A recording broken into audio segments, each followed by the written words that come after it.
Robert the Bruce, King of Scots, by Ronald McNair Scott. Part 2, 1306 to 1314. Great was the task that Robert Bruce took upon himself, and unbearable the burdens upon his shoulders. His mishaps, fights and dangers, hardships and weariness, hunger and thirst, watchings and fastings, nakedness and cold, snares and banishment, the seizing, imprisoning, slaughter, and downfall of his near ones, and, even more, his dear ones no one now living, I think, recollects, or is equal to rehearsing. But if there were one to tell how with a glad and dauntless heart Robert Bruce triumphed, single-handed, over all the ill luck and numberless straits through which he went, the victories and battles, where, by the Lord's help, by his own strength, and by his human manhood, he cut fearlessly his way into the columns of the enemy, now mightily bearing these down, and now mightily warding off and escaping the pains of death, then such a one, I deem, would prove that in the heart of fighting and in vigor of body, Robert had not his match in his time in any clime. John Fordun's 14th Century Chronicle of the Scottish Nation. Chapter 8. King Edward was about to hold his Lenten court in Winchester, when he received the news of Comyn's murder and the revolt of Bruce. A terrible rage possessed him. His clemency had been abused, his trust betrayed. The whole realm of England must be roused to crush a stubborn and ungrateful people. Hoisting his long legs, which had now become unwieldy, into a horse-drawn litter, he was borne to London. From there he issued a proclamation throughout the country that at the feast of Pentecost, the 22nd of May, he would bestow a knighthood on his son, the Prince of Wales, and that all esquires eligible for that honour should repair to Westminster to be knighted in their turn by their future king, and march with him against the perfidious Scots. On the appointed day, some 300 of the flower of English youth received their accolade in the Abbey Church, and then attended a banquet at the Temple, presided over by the king. 2 swans enmeshed in golden chains were laid before him on the table, and all the knights there present swore upon these never to rest until the kingdom of Scotland had been subdued. The king then rose and vowed, before God and the swans, to avenge the death of Comyn and the insult to the church, and when this had been accomplished, never again to bear arms against a Christian, but only against the heathen in the Holy Land. A shout of acclamation greeted his words, and the Prince of Wales, responding to the heady enthusiasm of the new-made knights, swore before them all never to sleep 2 nights in the same place until he had reached Scotland. A great army was set in train and made for Carlisle under his command, while behind him his father followed in slow and painful stages because of his infirmities. But long before the bizarre pageant of the swans, King Edward had taken more mundane measures. Troops and provisions had been sent to strengthen the garrison of Berwick and Carlisle against invasion. Aymar de Valence, Earl of Pembroke, cousin of the king and brother-in-law of the murdered Comyn, had been appointed special lieutenant for Scotland and ordered, with Sir Henry Percy and Sir Robert Clifford, to march against the rebels with an army drawn from the northern counties. No mercy was to be shown. All taken in arms and all who had given them shelter were to be executed without trial. All who had been concerned in Comyn's death and those who had joined their ranks were to suffer the ghastly fate of William Wallace. Armed with these plenary powers, and accompanied by a picked body of 3,000 mounted men, Pembroke rode swiftly north. Many Scottish nobles related to the dead Comyn joined his forces as he made for the Forth crossing, and without opposition he reached Perth early in June, and secured the town with numbers now increased to 6,000. His progress was so rapid that he surprised and captured the Bishop of Glasgow at Cupar Castle, Fife, which that churchman, Come Home di Gore, had recently seized from the English, and hard by in Kinross, the Bishop of St. Andrews, after urging his tenantry to join the forces of Bruce, submitted his person. Only their cloth saved them from the gallows. They were sent under escort to King Edward, who cast them in irons into the dungeons of Portchester and Winchester castles respectively. The loss of 2 of the 3 foremost leaders of the Scottish Church was a grievous blow to Bruce, but the clergy remained faithful to his cause, and rejected without hesitation the papal excommunication against him which King Edward had asked for and received. The remaining bishop, the Bishop Moray, who had not sued for peace even during King Edward's massive sweep through Scotland in 1304, but had retreated into the mountain fastness of the Cairngorms, now laid his firm hands on the reins of clerical control. Throughout his diocese in the month he never ceased to preach and exhort his flock that they were not less deserving of merit who rebelled with Sir Robert to help against the English king and his men, than if they should fight in the Holy Land against pagans and Saracens. It was to this province that, after his coronation, Bruce made his way, there to recruit an army to make head against an English invasion. His forces were too thin to man the borders. Apart from the 4 earls who were attending his crowning at Scone, only a little over 100 landed knights had rallied to his call, and of these 2/3 came from the country north of the Forth in Clyde. Even before his coronation, Dumfries had been recaptured by his enemies in the heart of his own domain of Annandale, but in the northeast was a complex of support, the men from his own lordship of Garioch, from the estates of the Earl of Atholl in Stratton and Strathbege, from the domains of his ward, the young Earl of Mar, from the followers of the Bishop of Moray. So, leaving his queen and her little court of women under the care of Nigel Bruce, his youngest brother, at Kildrummy Castle, he canvassed throughout the area until he had raised a force of some 4,500. On hearing of the Earl of Pembroke's approach, he moved south, and on the 18th of June drew up before the walls of Perth.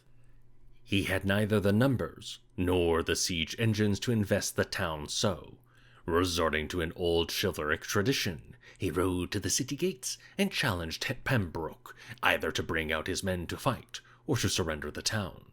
Pembroke replied that the day was too far advanced for combat, but on the following morning he would accept his challenge. Bruce must have known the Earl at the English court and regarded him as a man of honor, for when he had withdrawn his men to bivouac for the night near Methaven, some 6 miles away, in a wood on the high ground south of the Almond River, he did not trouble to set out pickets, relying on Pembroke's word.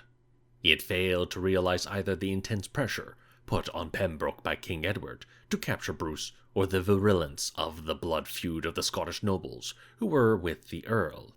In these circumstances, honor played no part.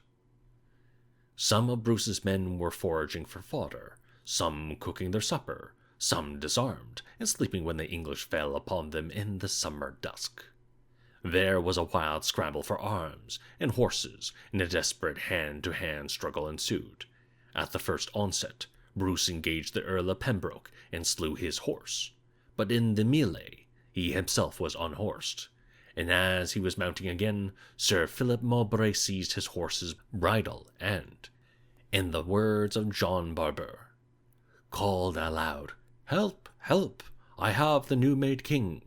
With that Christopher Sutton, when he saw the king seized by his foe, came spurring straight, striking to right and left, and dealt Mowbray such a blow that, though he was of great strength, it made him reel dizzily, and had sent him altogether to the ground, but that he held by his horse. Then he let go the king's bridle, and Bruce, raising his battle cry, rallied his men at hand.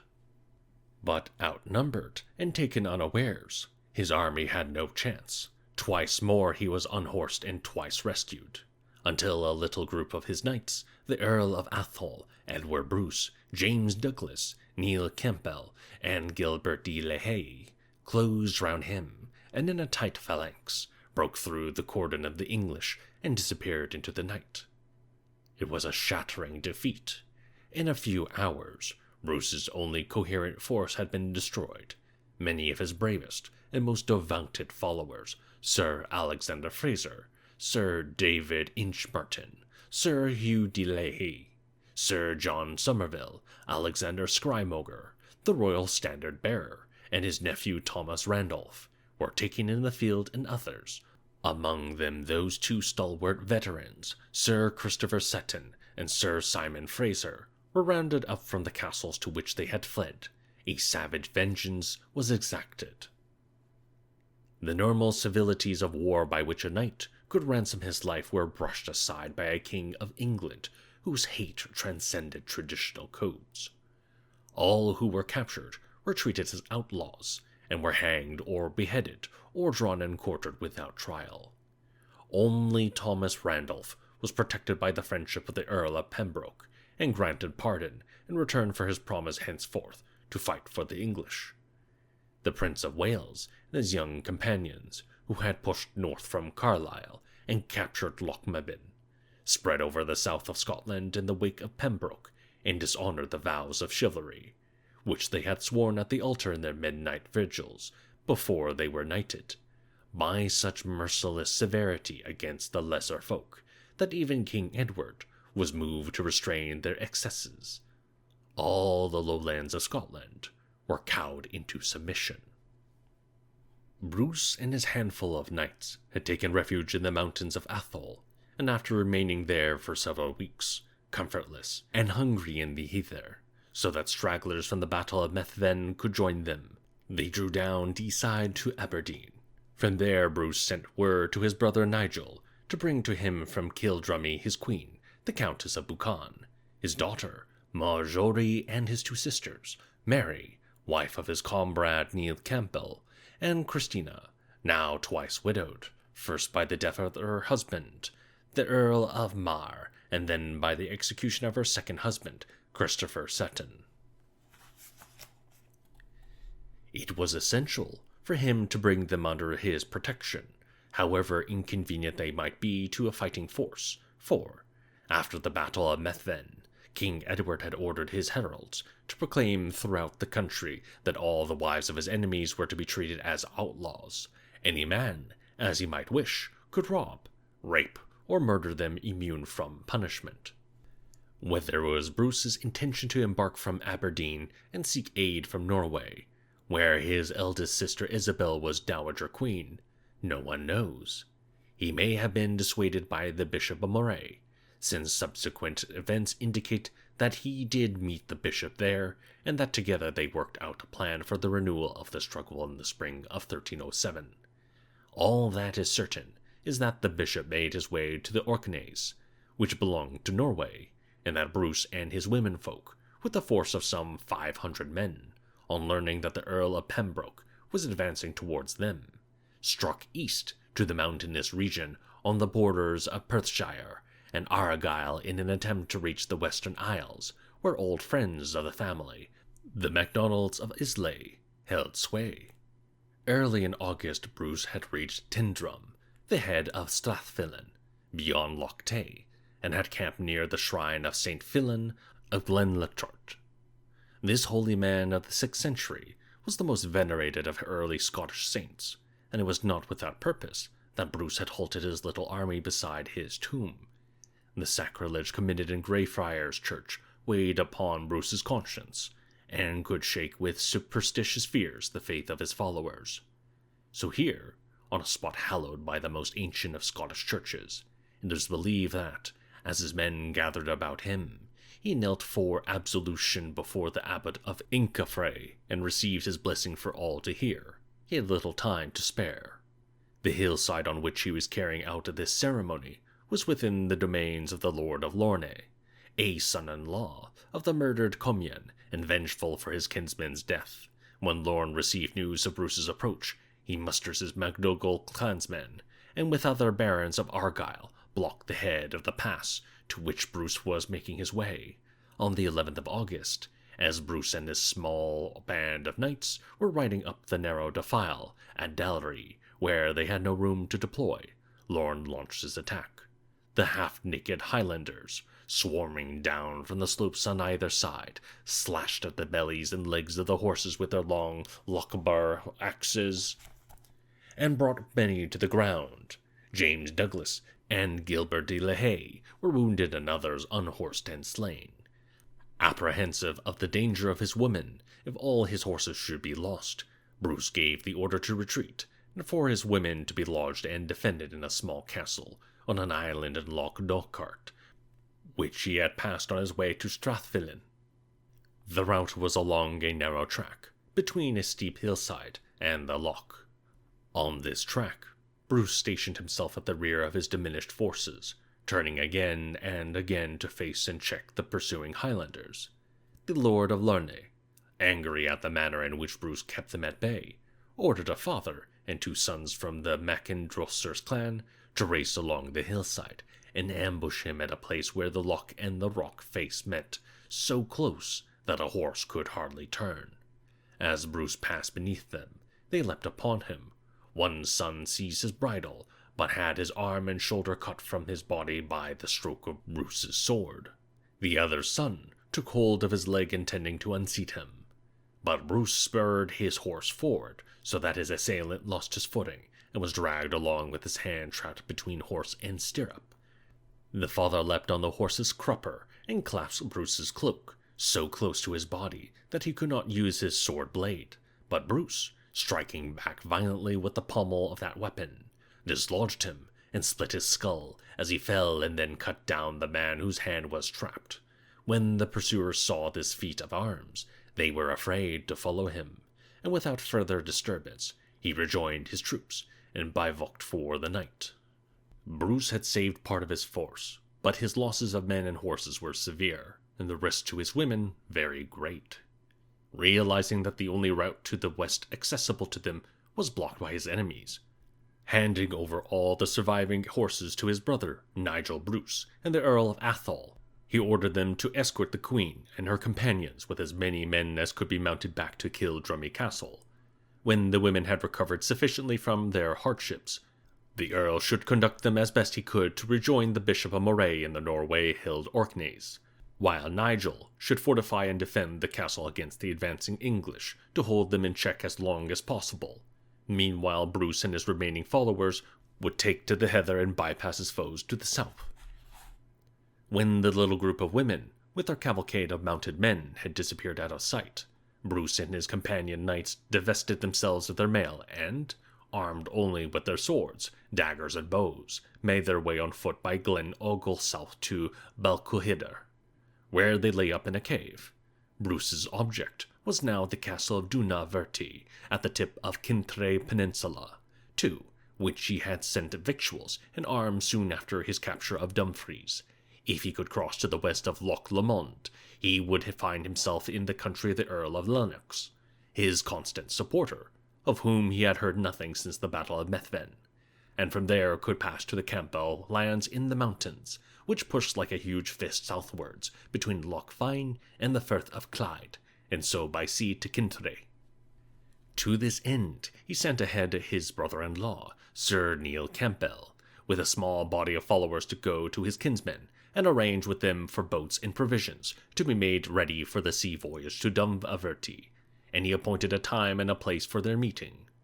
Soon after Campbell's departure from Balquhidder, Bruce and his little contingent of knights and men traveled southwest by rough tracks through the wooded hillsides, enduring great cold and hunger, reduced to a diet of roots and berries, and such small game as they could snare or net.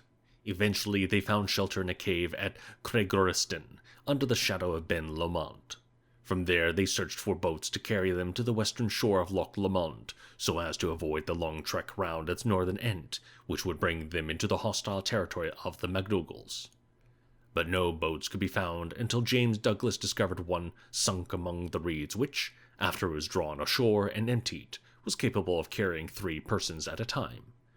Bruce and Douglas were first rowed over, and then 2 at a time the rest were ferried across, while Bruce related to those who had landed tales from a French romance. When all were gathered together, Bruce divided them into 2 parties between himself and James Douglas to hunt for venison, for they were near starvation, as the two parties beat up the quarry towards each other, blowing their horns. The Earl of Lennox, who had escaped to his homelands and was also hunting in that area, heard them and, recognizing the note of Bruce's horn, came quickly towards him, and when they saw each other, they embraced with tears of joy, for each had believed the other to be dead at Methven. The Earl took him to his encampment, and gave them food and drink, and when they had finished, he went with them to where Sir Neil Campbell had galleys waiting, and from there they sailed down the Firth of Clyde, past the Isle of Bute, to Dunaverty, where they were welcomed by Angus MacDonald of the Isles. But the Earl of Lennox, delaying to give final instructions to his thanes before he departed, was almost captured by the galleys of the Lord of Lorne, which were searching the waters for Bruce. Hurriedly launching a boat, he only escaped by throwing overboard all his goods except his armor, so as to lighten the ballast and tempt his pursuers to pause to collect the booty. During this time, Nigel Bruce and his party of women had made their way through the mountains of Athol and Braemar to the castle of Kildrummy on the side. When they arrived, they were greeted with the news that the Earl of Pembroke was already installed in Aberdeen, and was only waiting for the arrival of the Prince of Wales and his army with their complement of siege engines to attack the castle. The ladies therefore continued their journey northwards towards the Orkneys, under the guidance of the Earl of Athol. For some 100 miles they travelled safely, but in Easter Ross their fortune changed. The Earl of Ross, a supporter of the Comyns, heard of their presence and sent a party to apprehend them. They took refuge in the hallowed sanctuary of St. Duthac at Tain, on the shore of Dornoch Firth, but the power of the saint was unable to preserve them. They were seized and dispatched under an armed guard to the brooding presence of the English king, who had taken up his residence at the monastery of Lanercost. At Kildrummy, matters had fared no better. The castle was one of the most formidable in Scotland, well provisioned and manned and capable in ordinary circumstances of withstanding a long siege. Day after day, Nigel Bruce and his men beat off every attack, with such loss to the enemy that they considered abandoning the siege and returning to England. But what force could not effect was achieved by treachery. Bribed by the promise of English gold, the castle's blacksmith, Osborne, threw a red-hot plowshare into the corn store. The flames spread from this to the wooden building within the castle grounds, so that the garrison was driven to the narrow walk along the battlements. The castle gate was burned, the English entered, and, after resisting for a night and a day, the defenders, attacked from both sides, surrendered. The blacksmith received his reward. Having covenanted for as much gold as he could carry, the English fulfilled their bargain by pouring it molten down his throat. King Edward took instant revenge for the wound which the rebellion of Robert Bruce had inflicted upon his pride. Nigel Bruce, known to his contemporaries as a young knight of exceeding beauty, and all who were taken prisoner with him were dragged through the streets of Berwick and hanged and then beheaded.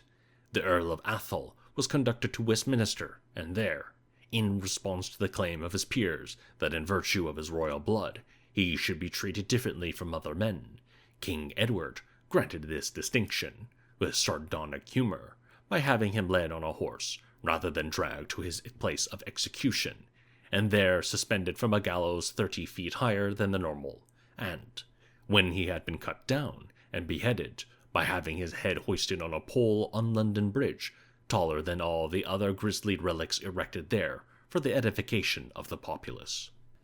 The women were spared death, but King Edward conceived for them a punishment peculiarly humiliating to their sex. The Countess of Buchan, whose dash to the coronation of Robert Bruce had caused the English court to accuse her of being his mistress, and Mary Bruce, whose husband, Sir Neil Campbell, was still in arms with her brother, were the objects of his greatest displeasure. For them, he ordained that wooden cages should be built jutting from the battlements of Berwick and Roxburgh castles respectively, and that within them they should be shut up as animals in a zoo, exposed to the gaze of passer-by, with the only concession to their modesty the provision of privies within the walls. There, for the next 4 years, these two heroic young women each endured their solitary confinement, with no communication except to the English maidservants who brought them their food and drink. A similar cage was prepared at the Tower of London for Robert Bruce's 12-year-old daughter Marjorie, with the express condition that she should not be allowed to hold converse with any but the constable of the Tower. So savage a sentence against an innocent child must have stirred the pity and sense of outrage of some about the king, for later he revoked the order and dispatched her to a nunnery at Walton. Christina Bruce, whose second husband Christopher Seton had so recently been hanged, drawn, and quartered, perhaps for that reason was treated more leniently than her sister, and was lodged in a convent at Six Hills in Lincolnshire. The last and most important prisoner was Queen Elizabeth, wife of Robert Bruce, through whom the greatest hurt could be done by King Edward to the man he now regarded as a viper nurtured in his bosom. But fortunately for her, she was the daughter of the Earl of Ulster, a noble so valuable to the king that any offense against him was dangerous and impolitic. She was therefore only placed under house arrest, in the manner of Burstwick and Holderness. She was allowed 2 ladies in waiting, but it was specified that they should be elderly and not at all gay, and her conditions were such that she was forced to complain to the king that she had neither attire for her person or head, nor a bed nor furniture of her chamber. She was to remain a prisoner for the next 8 years. No news of the fate of the family and friends had time to reach Bruce when he arrived at Dunaverty. Only the unwelcome information from Angus MacDonald that Sir John de Bottetourt and Sir John Menteith, with powerful English forces, were on their way to besiege the castle. To be cornered in a castle, however strong, on which all his enemies could converge by land and sea, was a situation he had, at all costs, to avoid. He needed time, secrecy, and mobility in order to gather together the men and ships for the renewal of his struggle. So, after 3 days' respite, he slipped away by boat across 13 miles of turbulent sea to the Isle of Rathlin off the north coast of Ireland. Only 6 months had passed since he had been crowned King of Scots, and now his kingdom had shrunk to a little island 6.5 miles long and 1.5 miles wide. Against him was arrayed the might and wealth of England, supported by some of the most powerful nobles of Scotland. But he had a toughness and a determination so strong that he was inspired to undertake one of the most colossal gambles in history. His one immediate advantage was the support of Angus MacDonald of the Isles, whose fleet of galleys dominated the western seas and gave him the freedom of maneuver to seek men and money for his cause. Agents were landed secretly in his earldom of Carrick to collect his Martimas rents. His younger brothers were instructed to move into Northern Ireland, to raise recruits from his estates in Antrim and those of James Stewart in Londonderry, and Bruce himself set sail for Garmonron in the Western Highlands, where his sister-in-law, by marriage, Christina of the Isles, held sovereign sway. Christina was the widow of Duncan of Mar, brother of Bruce's first wife, Isabella, and brother-in-law of Bruce's sister, Christina. As sole heiress of Alan MacCurry of Garmoron, she became, on his death, mistress of the lands of Arasag, Moldart, and Noordart, and of the islands of Uist, Barra, Rum, Aeg, and Giga. Throughout the islands and highlands of western Scotland, the king's writ hardly ran. They were ruled by semi-independent chieftains whose support of Plantagenet, Comyn, or Bruce was motivated rather by family relationships and clan quarrels than by the dictates of a central authority. Robert Bruce, throughout his life, was attractive to women, and when he came to Christiana to seek her help, kinship and inclination alike caused her to place her resources at his disposal. During the winter months, with her support, he toured her islands and her lands, and those of her immediate neighbour, Mackenzie of Kintail, and still further north to the borders of Sutherland, with such effect that by January he had returned to Rathlin with a fleet of galleys and many men. By then, the English had discovered that he was no longer, as they had thought, in the besieged castle of Dunaverty, and on the 29th of January 1307, King Edward sent out orders for a fleet to sink him in the islands. But the orders were too late. Bruce had already left Rathlin to carry out a 2-pronged attack on the mainland. Sometime during these months, Sir Robert Boyd, who had been captured at Kiltrumy with Nigel Bruce, had escaped his guards and found his way to Bruce. He brought him news of the flight of the Queen and her ladies north and of the fall of Kildrummy, but of their subsequent fate he knew nothing. Now with Sir James Douglas, he was sent ahead with a small raiding party to the Isle of Arran, rowing close inshore along the eastern side of Kintry Peninsula until nightfall. They crossed unperceived to Broderick Bay, below the governor of Arran's castle. There, hiding their galley and tackle close under the cliffs, they lay in wait until the morning. It happened that the evening before, near to their place of concealment, the under-warden of the castle had arrived with 3 boats from the mainland, loaded with provisions, clothing, and arms. Beached them on the shore. At first light, 30 or more English began to unload the boats for transit to the castle. At a signal from Douglas, his men fell upon them and killed them all.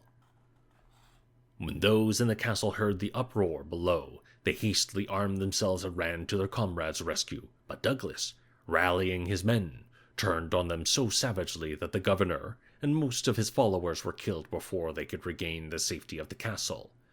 Douglas and his company now gathered up the arms and provisions and established themselves in a fortified camp at the head of Glen Coy to keep an eye on the castle and await the coming of their king.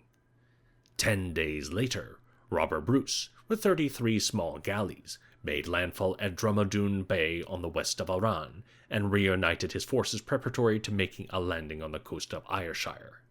Ahead, he sent by night a native of Carrick, called Cuthbert, to spy out the land, and, if he found the people were willing to rise, to light a fire at Tunbury Point on a day agreed between them.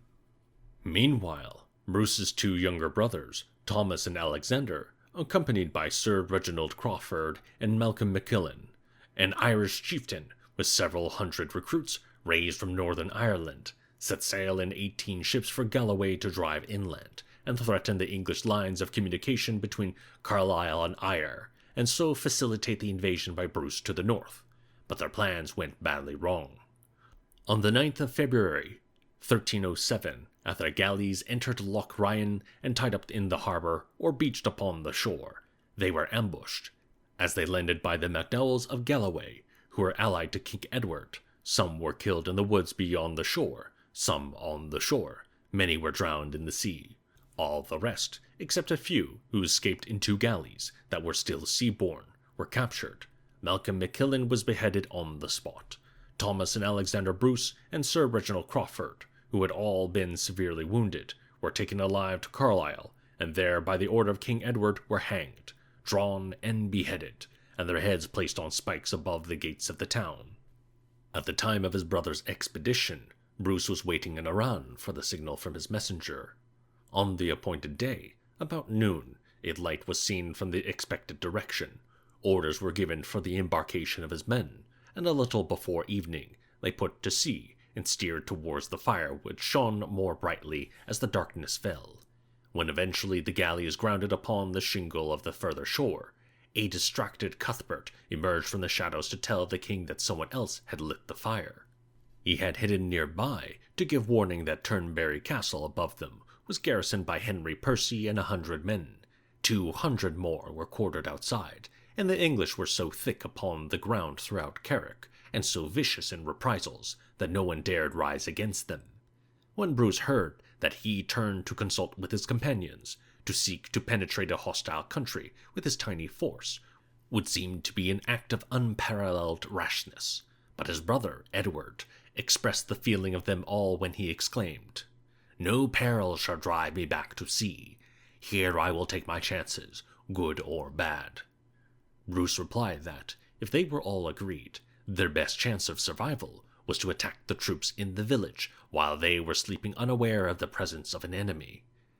Noisily they surrounded the cantonments, and at a given signal fell upon the unsuspecting English with such success that all were killed except a single man, who escaped to the castle.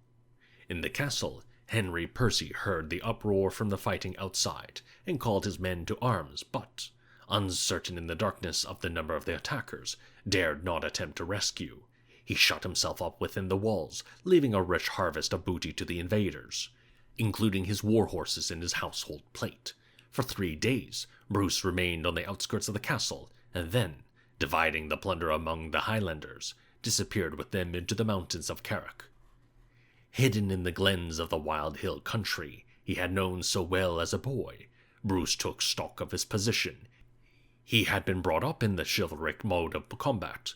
War was a sharpened extension of those tournaments in which he had so often excelled. The mailed warrior on his mighty horse thundered against an opponent distinguished only by the escutcheon on his surcoat, and though numbers counted, so also did the skills and arms of each individual, and a smaller force might overcome a larger if the combatants had more champions among their number. On this premise he had challenged the Earl of Pembroke outside Perth. Now, apart from his immediate companions, his brother Edward, James Douglas, Gilbert de la Haye, Robert Boyd, Neil Campbell, and the Earl of Lennox, he had no acculturated knights among his following. He had little money, few chargers, no shock troops, nor could he foresee the time when he could match the long purses, the heavy cavalry, and the siege machinery of the English forces. His men were cat-footed Highlanders, swift in movement, apt in concealment, artful in stalking, silent in execution. The whole mold of his military upbringing must be recast and adapted to different skills in different circumstances. It is a measure of his genius that in his shifting quarters in the heather he evolved a strategy from which he never willingly departed throughout his life. From now on, he taught his nation the virtue of guerrilla warfare, the forest ambush, the sudden raid, the night attack, the scorched earth, the dismantling of fortresses. These were to become the hallmarks of his campaigns. Meanwhile, his immediate problem was to survive in a region where the inhabitants, whatever their instinctive sympathies, were too fearful of the omnipresent English to give him aid. Chapter 9. As soon as King Edward heard of Bruce's return to the mainland, he poured troops into Galloway and Ayrshire under the overall command of the Earl of Pembroke. 2,000 men were mustered at Carlisle to be under his immediate call. Sir Dugald MacDowell, whose forces had destroyed the invaders at Lochrian, moved up from Wigtownshire to the southwest border of Carrick. Sir Robert Clifford was stationed at the key fords of the River Cree to the south. Sir John de Bototoret patrolled to the east along the valley of the Nith, and from the north John of Lorne came hurrying down with his MacDougall clansmen to the town of Ayr to reinforce Sir Ingram de Umfraville, one-time Scottish guardian, and Sir John Menteith, the betrayer of Wallace. The successful night attack by Bruce against the cantonments at Tunbury must have been magnified by rumor, for he appears to have been credited with a much greater force than he had at his disposal. Henry Percy remained firmly shut up within his fortress until he was relieved by 1,000 men from the Carlisle base, and the Earl of Pembroke hesitated to tighten the noose of the different forces he had around Bruce's retreat, in the hope that the Scottish king might be provoked into an engagement on ground more favorable to the English than the wild and mountainous country to which he had retired.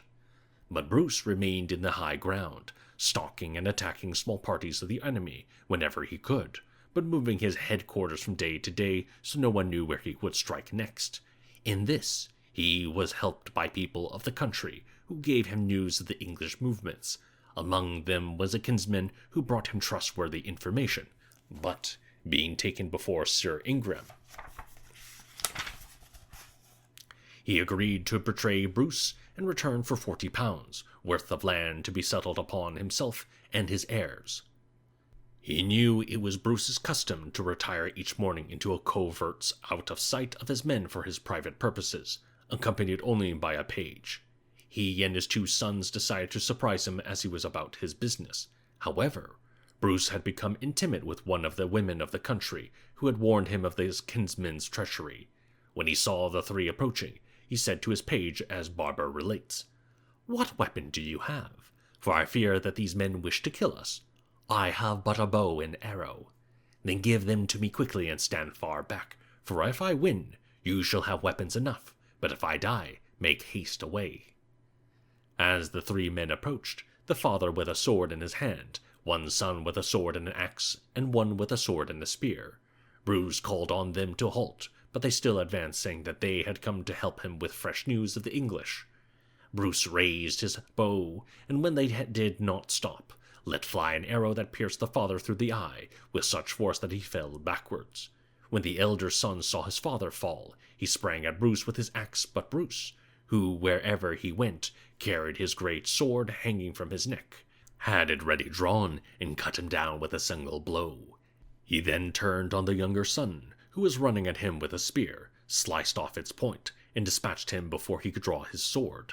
The little page, who had been watching the fight from afar, came running joyfully to his master. Bruce said, as he wiped his sword, "These were good fighting men until they were ruined by their treachery."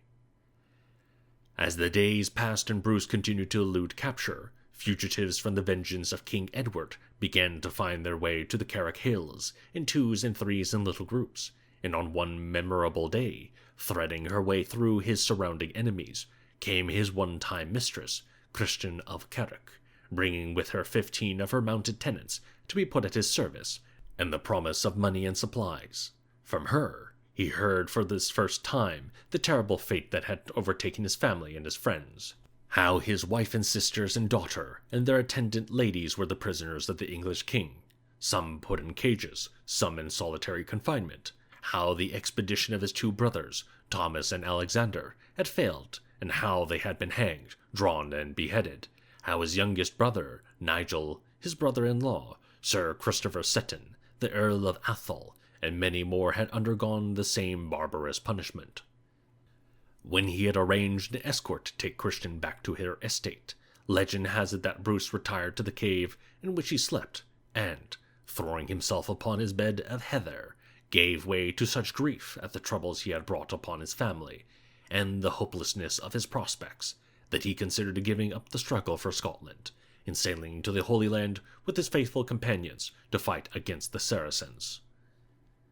But as he lay in perplexity, his eye was caught by a spider hanging from the ceiling on the slender thread spun from its body. With its agitated movements, it was trying to swing the thread from side to side, until it could create such impetus that it would reach the wall, and there affix the end to form the basis of its web. 6 times it swung its pendulum, but fell short of its objective. But on the 7th, it had achieved such momentum that it reached the wall, and there made fast its thread. And when Bruce saw that a little insect, after so many failures, could persevere to success, he vowed that the King of Scots could do no less. At that time, Bruce had some 60 in his company, and posted sentinels around the camp.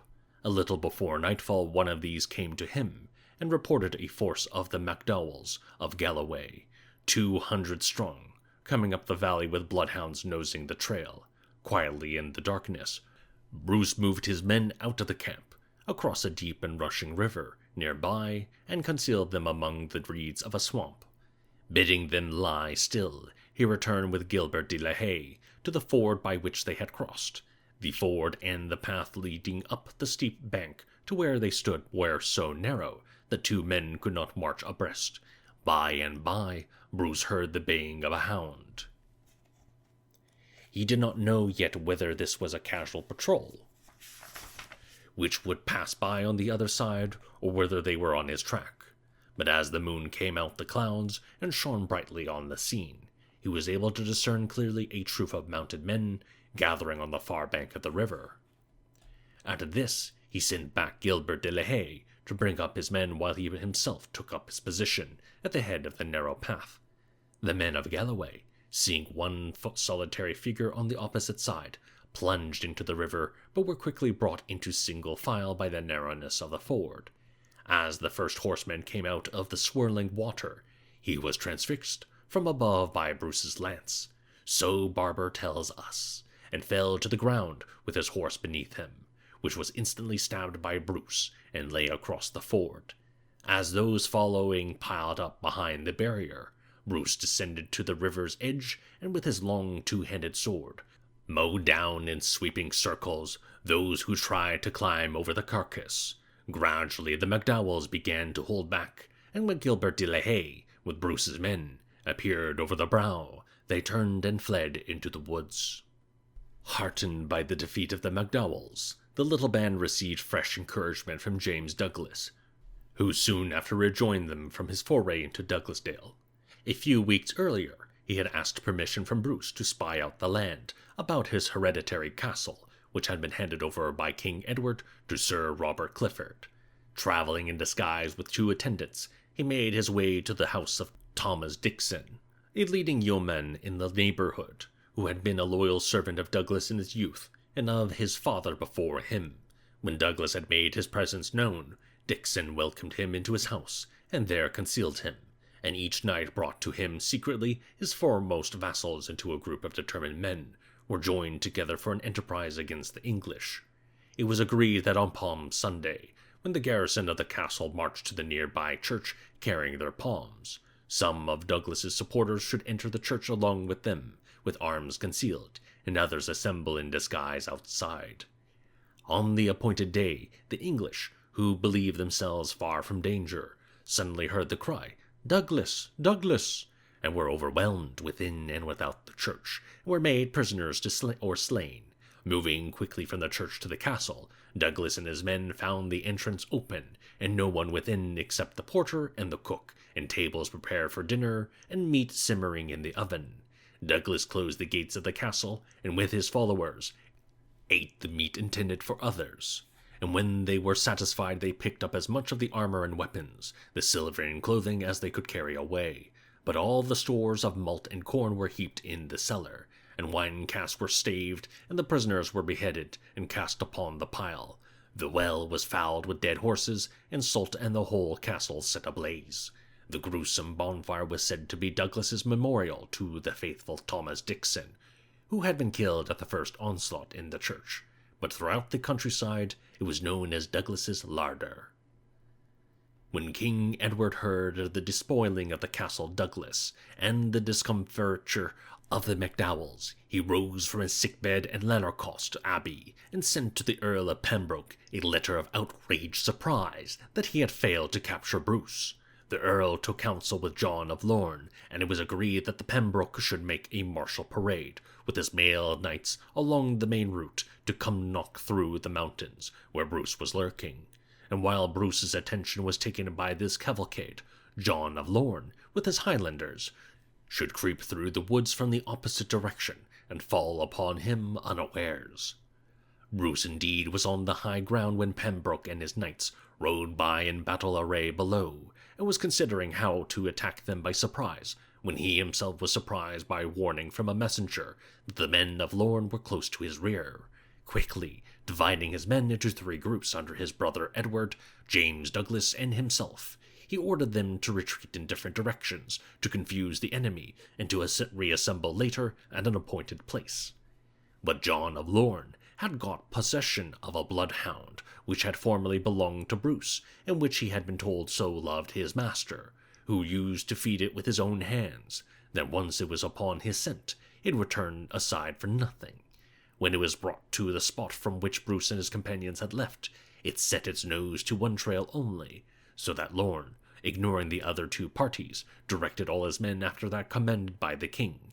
Seeing that his party alone was being followed, Bruce ordered his men to scatter in the hope that the enemy would lose trace of him, but the hound, coming to the point of their dispersal, after casting from side to side once more, got on the line of Bruce and the foster brother who was with him. Then John of Lorne chose 5 of his men to run fast ahead and overtake the fugitives. Bruce saw them coming in the distance and turned to meet them. As his chronicler, John Barber, narrates, "Soon the 5 came in the greatest haste, with clamour and menace. 3 of them went at the king, and the other 2, sword in hand, made at his man. The king met the 3 and dealt such a blow at the first, that he sheared through ear and cheek and neck to the shoulder. The man sank down dizzily, and the 2, seeing their fellow's sudden fall, were affrighted and started back a little. With that the king glanced aside, and saw the other 2 making a sturdy attack against his man. He left his own 2, and leapt at the other 2, and smote off the head of one of them. Then he went to meet his own assailants, who were coming at him right boldly. He met the first so sharply, that with the edge of his sword he hewed the arm from the body.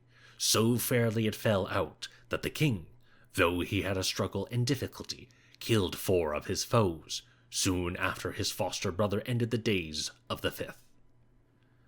Bruce and his foster brother were now very weary and drenched with sweat, but dared not rest, for behind them they heard the hound, and at length they came to a wood through which ran a small stream, and after wading along this a great way they climbed out on the further bank, and went deep into the wood before they thought it safe to rest. When the hound reached the stream, it wavered to and fro, but could not pick up the scent, so that at last John of Lorne decided that it was useless to proceed, and returned with his men to join the Earl of Pembroke. After Bruce and his foster brother had rested, Bobber relates, they walked on in search of a dwelling from which to obtain food. As they were crossing an upland moor, they met with 3 rough-looking men, one of whom was carrying a dead sheep across his shoulders. They greeted Bruce, and he in turn asked where they were bound. They replied that they were seeking Robert Bruce, for they wished to serve him. Bruce answered then that if they would accompany him, he would guide them there. At this the men looked at each other in such a way that Bruce guessed that they had recognized him, and were hoping to obtain the reward offered for his death. "Good friends," he said, "as we are not well acquainted, do you go before us, and we will follow behind." One of them replied, "There is no reason to think any harm of us." "Nor do I," said Bruce, "but this I desire until we are better known to each other." In that order, they continued until they came to a deserted farmhouse. Here the men proposed that they should stop and roast the sheep, to which Bruce agreed on condition that 2 fires were kindled, one for himself and his foster brother at one end of the house, and one for them at the other. When the sheep had been roasted, a half was passed to Bruce and his attendant.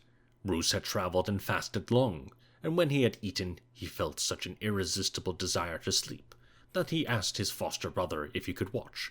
"Yes," he replied, "while I can hold out." Bruce drowsed for a little with drawn sword beside him, sleeping as Barbara writes, "like the bird on the bough," but from time to time glancing up, for he mistrusted the men. Before long, his foster brother, who was as wary as his master, fell into a deep sleep and began to snore loudly. At this signal, the 3 men, drawing their swords, came to kill them, but Bruce, starting awake, leapt to his feet and kicked his foster brother to rouse him. His foster brother rose, but so bemused by sleep that he was too late to parry the blow that slew him. Bruce was now alone, 1 man against 3, but his chainmail and his skill in arms were such that he was able to beat off the attack and dispose of his would-be assassins one after the other.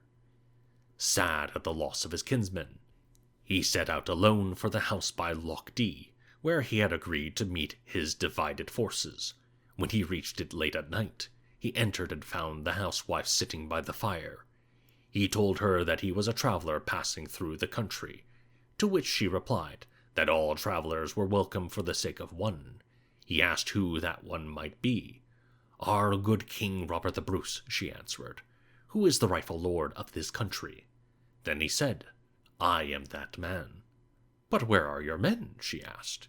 "At the moment, I have none." "That must not be," she cried, "for though I am a widow, I have 3 stout sons, each by a different husband, Murdoch, McKee, and McLurg, and they shall become your sworn men." She gave him food and shelter, and the next morning fetched her 3 sons to do him obeisance, and he, to try their mettle and put them at their ease, set a test for their skill with bow and arrow.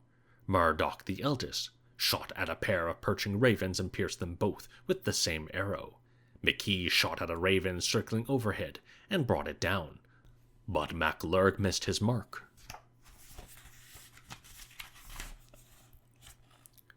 Some years afterwards, when he was in a position to do so, Bruce asked the widow how he could repay her kindness. She asked for a small holding by the Cree estuary, but Bruce enlarged her request by granting her land some 5 miles long by 3 miles wide, which was divided between the 3 sons, Murdoch of Cumloden, McKee of Larg, MacLurg of Kirktree. On the coat of arms of Murdoch and Becky are displayed the ravens transfixed by an arrow, and the place where the ravens were shot is still known as Crangan Caeli, the Crag of the Old Women. As Bruce and mother and sons were sitting at their midday meal, there was a trampling of horses round the house. The 4 men sprang up and seized their arms, and the widow called upon her sons to fight for the king to their death. But the voices of Edward Bruce and James Douglas were heard outside, and Bruce went out to welcome them. Edward and Douglas had brought with them a body of mounted men, in spite of the fatigues and hazards of the previous day. Bruce was impatient to make use of them. He asked where the enemy were encamped, and when Douglas told him that as he came over the hill to the rendezvous, he saw in a village below some 200 English, a mile or more distant from the main host, he decided on a surprise attack. Guided by James Douglas, Bruce, his brother, and the little body of horsemen rode through the night and quietly stationed themselves around the village where the English were quartered, and when dawn broke, fell upon them as they slept, so that most were cut to pieces, and the rest ran naked to the main army.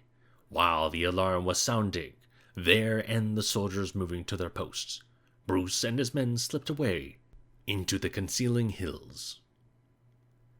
The problem of commissariat was now affecting both parties.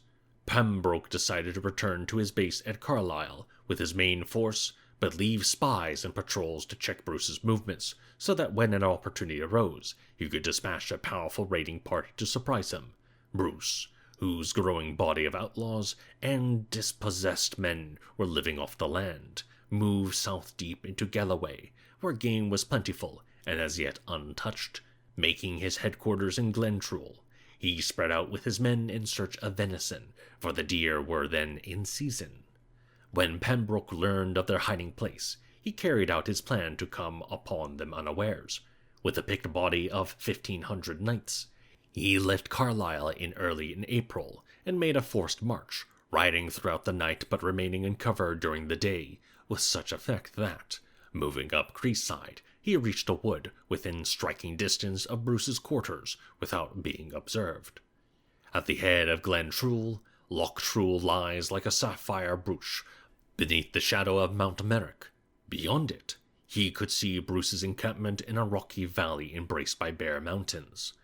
Deciding that the ground was so broken by boulders that his knights would be unable to carry out a cavalry attack, he ordered his troops to steal under cover to the wood nearest Bruce's camp, and make ready to capture him by a surprise charge over the intervening stretch of open ground. In the meantime, he sent forward a poorly dressed woman as a spy to enter the enemy's camp on the pretext of seeking food, and ascertain their numbers and state of preparation. She found Bruce unarmed and at ease, but when she was brought before him, her nerve failed, and she told him of the nearby presence of the English. Hastily he armed and summoned his 300 men. They had hardly formed up when the English broke out of the nearby wood.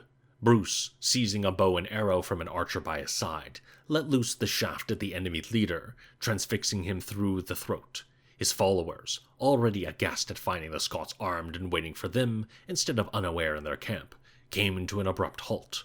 Bruce, snatching his banner from the standard-bearer, cried out, "Upon them now!" and his whole force rushed forward. The English fled back into the wood and continued their flight as fast as they could. Only a few were killed before they reached cover, but their expedition was ruined. So shameful was this defeat that the English leaders quarreled among themselves, and Pembroke retired in disgust to Carlisle. The news that Bruce with 300 ragged men had put to flight 1,500 English knights spread from mouth to mouth and transformed the attitudes of many, had hitherto remained quiescent. As the Lanercost Chronicle gloomily records, despite the fearful vengeance inflicted upon the Scots who adhered to Bruce, the number of those willing to strengthen him in his kingship increased daily. Men of substance began to join his band, and with this additional support, Bruce felt strong enough to leave the shelter of the hills and descend into the plains of Ayrshire. Bypassing the town and castle of Ayr, which remained in English hands, he made his headquarters at Gelston, and brought the major part of Kyle and Cunningham under his control. Sir Philip Mowbray, who tried to intercept him with a force of 1,000 men marching from Bothwell, was ambushed by James Douglas and barely escaped with his life. And this success further encouraged volunteers to flock to the standard of the Scottish king.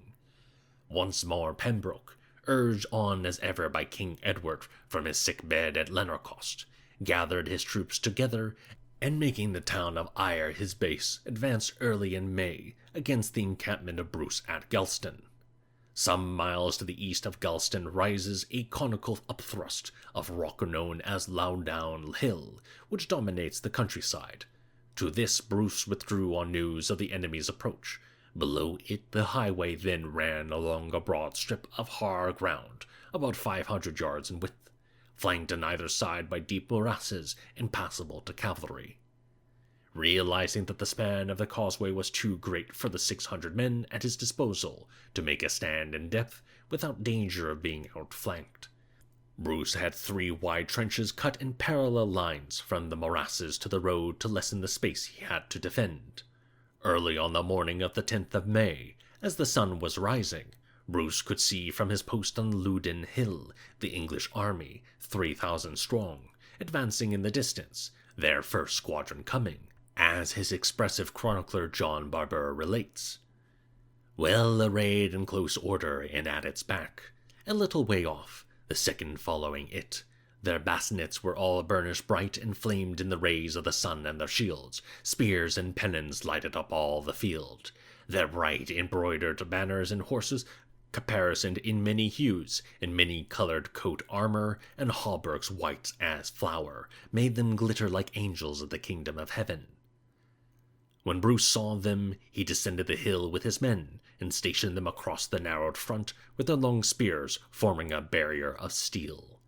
Pembroke sounded his trumpet for the first squadron to charge, but as they neared, the Scotsmen at full gallop suddenly they saw the first ditch, and, bunching together to avoid it, their line was thrown into confusion, and reached the Scottish spears in such disorder that they were shattered at the first impact. More than 100 were unhorsed or slain, and the rest, reeling back, became entangled with the oncoming second squadron. The Scottish ranks, moving steadily forward with their long spears advanced, turned the chaos into rout, and Pembroke, with almost all his army still intact, fled incontinently with them to the castle of Bothwell. The Earl of Gloucester, who with a relieving force was attacked by Bruce 3 days later, put up a sterner struggle, but after severe casualties, he retreated to the security of Ayr Castle. Chapter 10. The cumulative effect first of Bruce's survival against the odds, and then of his subsequent success, was having a profound influence throughout the country. By the 16th of May, 1307, a Scottish lord on the English side was writing to a high official in London. Sir Robert de Bruce never had the goodwill of his own followers, or of the people at large, or even half of them so much with him as now, and it now for the first time appears that he has the right, and that God is among the English and the Scots, and the English forces is in retreat to its own country, not to return. And the people firmly believe, by the encouragement of false preachers who come from his army, that Sir Robert de Bruce will now have his will.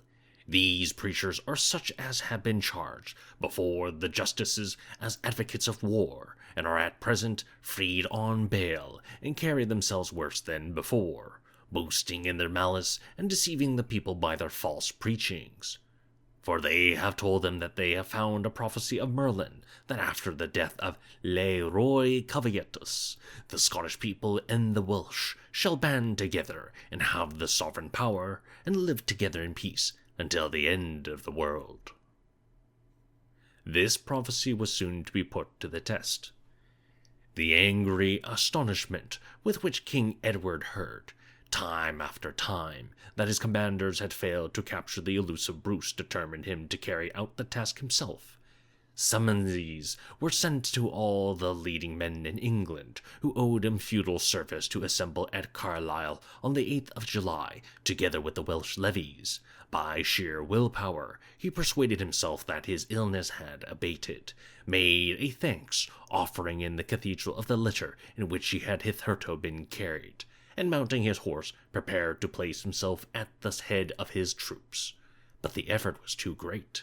After covering only 6 miles in 4 days, he reached the little village of Burgh-on-Sands, a few miles north of Carlisle, and there, on the 11th of July, expired. His last request to his son was that his heart should be conveyed to Jerusalem, but that his bones should be separated from his flesh and borne in an urn at the head of his army into Scotland, and remain unburied until that obdurate country had been totally subdued. But ancestor worship was never a characteristic of the Plantagenets, and the first actions of Edward II were to dispose of his father's corpse, bones and all, at Waltham Abbey to await a royal burial later, and to recall from banishment his profligate minion, Piers Gaveston, whom that same father had recently exiled. Having carried out these 2 agreeable tasks, he returned to the army assembled at Carlisle, and marched it in leisurely fashion to Cumnock, on the borders of Ayrshire.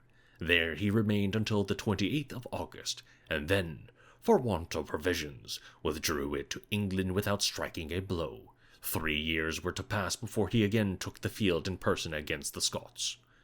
The Earl of Pembroke was left as Viceroy of Scotland, but remained inactive, contenting himself with holding the line of Clydesdale to contain Bruce in the southwest. Early in October, he was superseded by the Earl of Richmond. The withdrawal of the English forces gave a breathing space to Bruce, in which to consider his plans for the future. Hitherto, he had been defending himself against 2 separate enemies, and united for his destruction, the English and the Scottish nobles of the Comyn faction. Now that King Edward I was dead, the rabid hostility which had concentrated all the energies of England on one objective, the annihilation of Bruce, would no longer operate. Edward II had more pressing matters to deal with at home, and without his impulsion the garrisons in the English-held castles would be more concerned with securing the safety of their own bailiwicks than sallying forth in search of foes. This allowed Bruce a greater freedom of movement to deal with his other opponents in Scotland. In broad terms, these were the MacDowells of Galloway, the MacDougals of Lorne, the Earl of Ross, and the numerous Comyn supporters under the Earl of Buchan in the rich lowlands of the northeast. Even so, the undertaking was formidable. Bruce was, in effect, still only the leader of guerrilla bands, who depended for the provisions on what they could obtain from the land, for their pay on the loot they could extract from their enemies, and for their very existence on their devotion to their leader personally and to the cause of Scottish freedom. In the campaigns that follow, Bruce's skill in timing and diplomacy, his daring and determination in combat, mark him not merely as a formidable warrior, but as a master of strategic warfare. His primary objective, as he unerringly grasped, must be the destruction of the Comyns in their own heartlands, before the English king could once more turn his attention to Scotland. They were the head and main front of the opposition to his kingship. His lesser foes must be briefly savaged or overawed until the end had been achieved, and for that achievement much depended on the success of the Bishop of Moray in the north. In accordance with the plans which he had agreed with Bruce at Aberdeen the previous year, the bishop had returned from the Orkneys to the Month at about the same time as Bruce was preparing to land in the southwest. There he launched a fiery crusade throughout his bishopric, to such effect that the men of Moray began to take down their weapons from the walls of their dwellings, to join in small groups, and then in greater groups, until the whole area hummed with menace, like a hive of bees about to burst out in a swarm at the signal of their sovereign. Sir Reginald Cheyne and other pro-English sheriffs in the region were soon aware of this undercurrent of revolt, and by May were openly declaring, that if Bruce can get away in this direction or towards the parts of Ross, he will find the people already at his will more entirely than ever before, unless King Edward will send more troops. For there are many who stay loyal to his crown only so long as the English are in power, for otherwise, they say, they must come to terms with their enemies. But it was not until the death of Edward I and the retreat of Edward II that Bruce was in a position to take advantage of this potential support. When that opportunity arose, his first action was to shatter the MacDowells of Galloway, partly because their lands were nearest and plentiful in cattle, but also to wreak vengeance on Dugald MacDowell, who had caused the murder of Bruce's two brothers. With fire and sword he swept through the province so fiercely that many peasants fled from their homes, and with their livestock found refuge across the border in the Cumbrian forest of Inglewood, while those who remained were given the choice of paying tribute or death. Leaving the MacDowells to lick their wounds, and Sir James Douglas to remain in command in the southwest, Bruce broke through the English line on the Clyde at the propitious moment when Pembroke was handing over his office to the indecisive Earl of Richmond.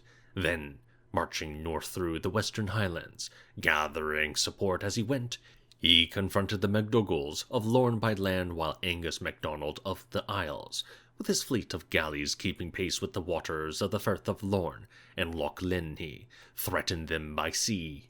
Bruce had no time to waste on a minor campaign, so offered to John of Lorne a temporary truce, which he accepted as he wrote dolefully to Edward II. Robert Bruce approached these parts by land and sea with 10,000 men, they say, or 15,000. I have no more than 800 men. The barons of Argyle give me no aid, yet Bruce asked for a truce, which I granted him for a short space, and I have got a similar truce until you send me aid.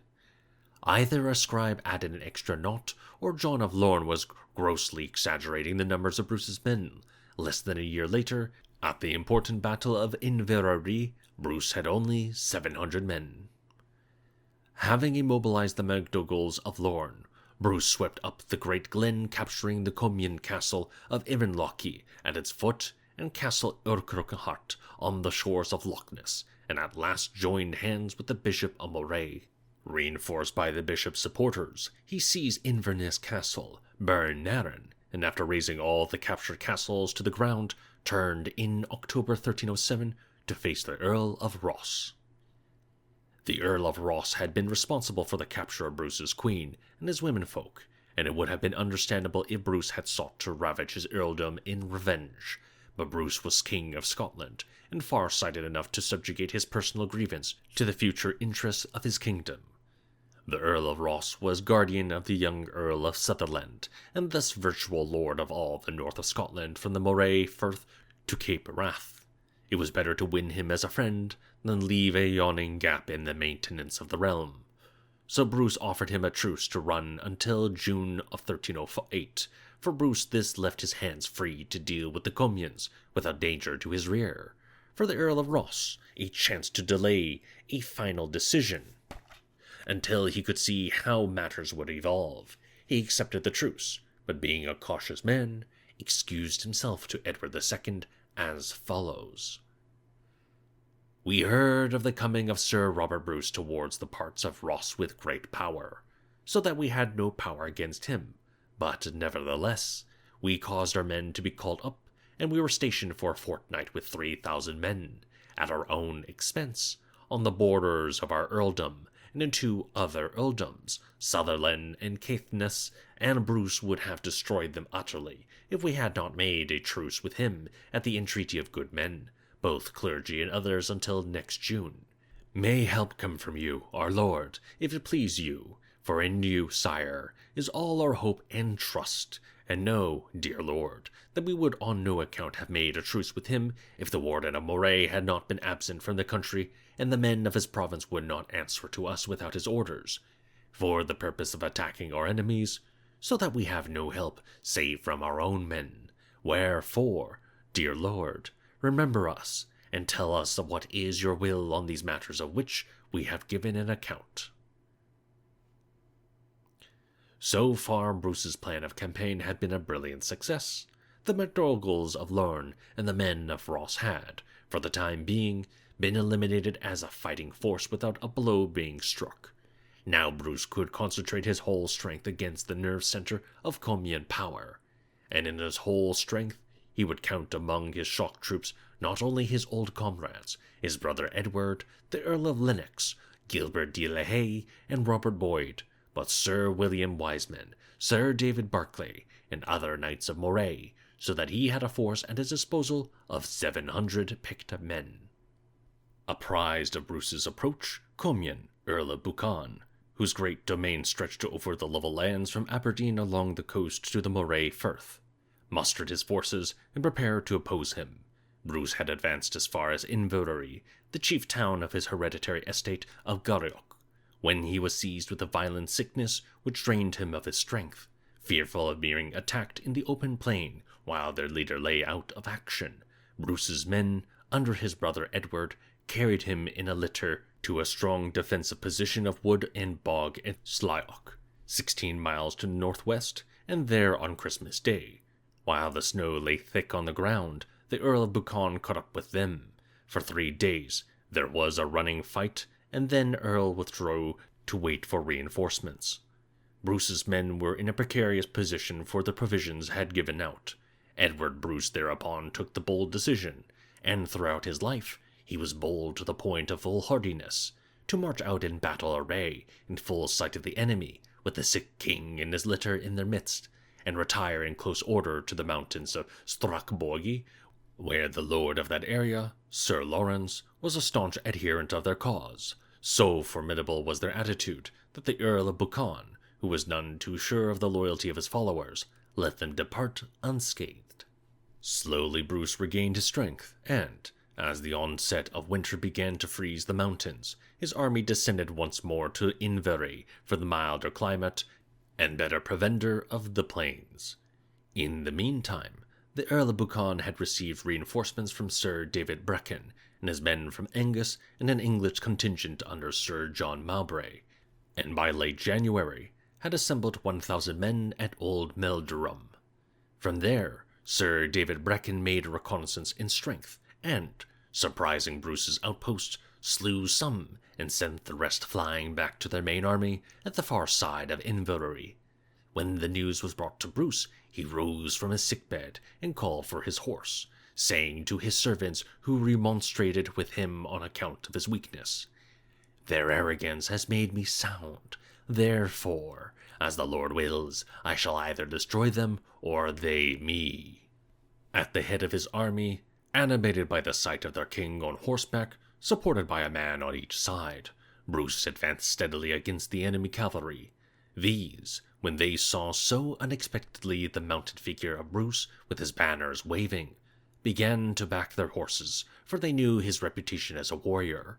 And when the foot soldiers and archers saw them falter, they turned and fled. And the cavalry, seeing them flee, turned also in panic, and never drew rein until they reached the English-held castle of Fyvie. 12 miles to the north, the king, exhausted by his effort, handed over the pursuit to his brother Edward. The Earl of Buchan and Sir John Mowbray, with their men, after a brief respite at Fyvie, continued their flight toward the nearest seaport, but were brought to bay by Edward at Old Deer, and after a fierce encounter, fled in all directions. Buchan and Mowbray escaped to England, where Buchan died within the year. Sir David Brecon rode hot-foot to his own castle at Brecon, and a few months later transferred his allegiance.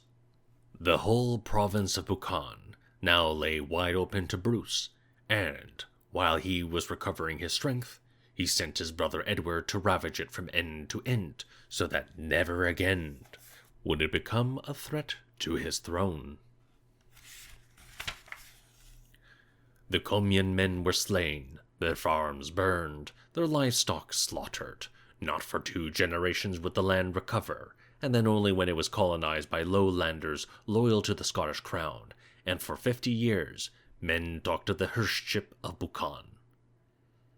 Meanwhile, the young James Douglas had been active in the southwest. Broad-shouldered and slim with a pale complexion and black hair, He had a warmth and thoughtfulness of disposition, which attracted the love and loyalty of all who were near him. In company he was gentle and courteous, speaking with a slight lisp, but to his enemies the daring of his projects, the boldness of their execution, his sudden appearance in their midst when least expected smacked of the devil, the Black Douglas, became, in the popular imagination, a figure of menacing ubiquity, at whose mention stout men quailed, and with whose name mothers frightened their unruly children into trembling obedience. Hearing that Sir Robert Clifford had refurbished Castle Douglas and placed in command a seasoned warrior named Thirlwall, Douglas once more threaded his way secretly to Douglasdale and made contact with his local supporters. From them, he learned that whenever farmers moved their cattle within range of the castle, Thirlwall would sally forth with his garrison and seize the beasts. So a few nights later, Douglas hid the greater part of his men in a wood, and the rest, disguised as countrymen, he sent forth in the early morning to drive cattle past the gates of the castle. When Thirlwall was informed of their passage by his sentries, he called his horsemen together and set out to plunder the drovers in such haste that his head was unhelmeted. But as he neared the drovers, a little past the wood where Douglas lay in ambush, he heard behind him the sudden cry of "Douglas! Douglas!" and turned to find himself cut off from the castle and outnumbered. Thirlwall and most of his party were slain, but a few rode hell-bent in time to warn the garrison to bar the gates and man the walls before Douglas could come up with them. 2 governors of Castle Douglas had now been killed, and Douglas let it be known that he would take revenge on anyone who dared to take possession of his ancestral home. In England and Scotland, it became known as the perilous Castle of Douglas, and no candidates would come forward for the post. But by the autumn of 1307, it had been assumed by a young knight called Sir John Webton. The reason for his action was contained in a letter that he carried upon his person, in which the young lady whom he had been wooing unsuccessfully promised that if he defended Castle Douglas for a 12-month, she would become his bride. Her tactful method of disposing of an unwelcome suitor proved successful. He was lured from the castle by a stratagem similar to that which Douglas had previously employed, and was slain in the encounter. His garrison was overwhelmed, and Douglas, at his leisure, was able, in accordance with Bruce's policy, to raze the castle to the ground. After this success, many of the men of Douglas joined him, and with increased forces he drove eastward, and by the summer of 1308 had gained control of all Douglasdale, Upper Clydesdale, and Selkirk Forest as far as Jedburgh. In July, just as he was about to move north to join Bruce for his next campaign, he captured Thomas Randolph, Bruce's nephew, near Peebles. Randolph had been taken prisoner by the English at Methven, and since then had fought for his captors. When he was brought by Douglas before his royal uncle, and reproached for his change of allegiance, he fiercely replied that the king made war like a brigand instead of fighting a pitched battle as a gentleman should. Bruce had known Randolph as a boy, and had recognized his exceptional military qualities. He therefore treated him with an ironic tolerance. Randolph was placed under the close constraint of his captor, and within a very short time had so succumbed to the genial personality of his uncle that he humbly begged for pardon, and in due course became, after Douglas, the most brilliant of Bruce's commanders. The campaign which Bruce was contemplating was against the MacDougals of Lorne. Throughout the spring and summer of 1308, he had moved in the northeast from one success to another. The Comyn castles of Taradale, Slains, Kinnadar, Rattray, Dundarg, and Kelly were captured and destroyed. Dufus and Belvine were wrested from Sir Reginald Cheyne. Sir William Wiseman seized Skelbo Castle. The Royal English Castle of Elgin was overcome at the third attempt, and the other royal castles of Fyvie, Kintore, and Aboyne succumbed to their assailants. In July, these activities were crowned by the revolt of the citizens of Aberdeen against the English and the surrender of his commanding fortress. Now at last, Bruce had a main seaport in his hands from which to re-establish trade with Flanders.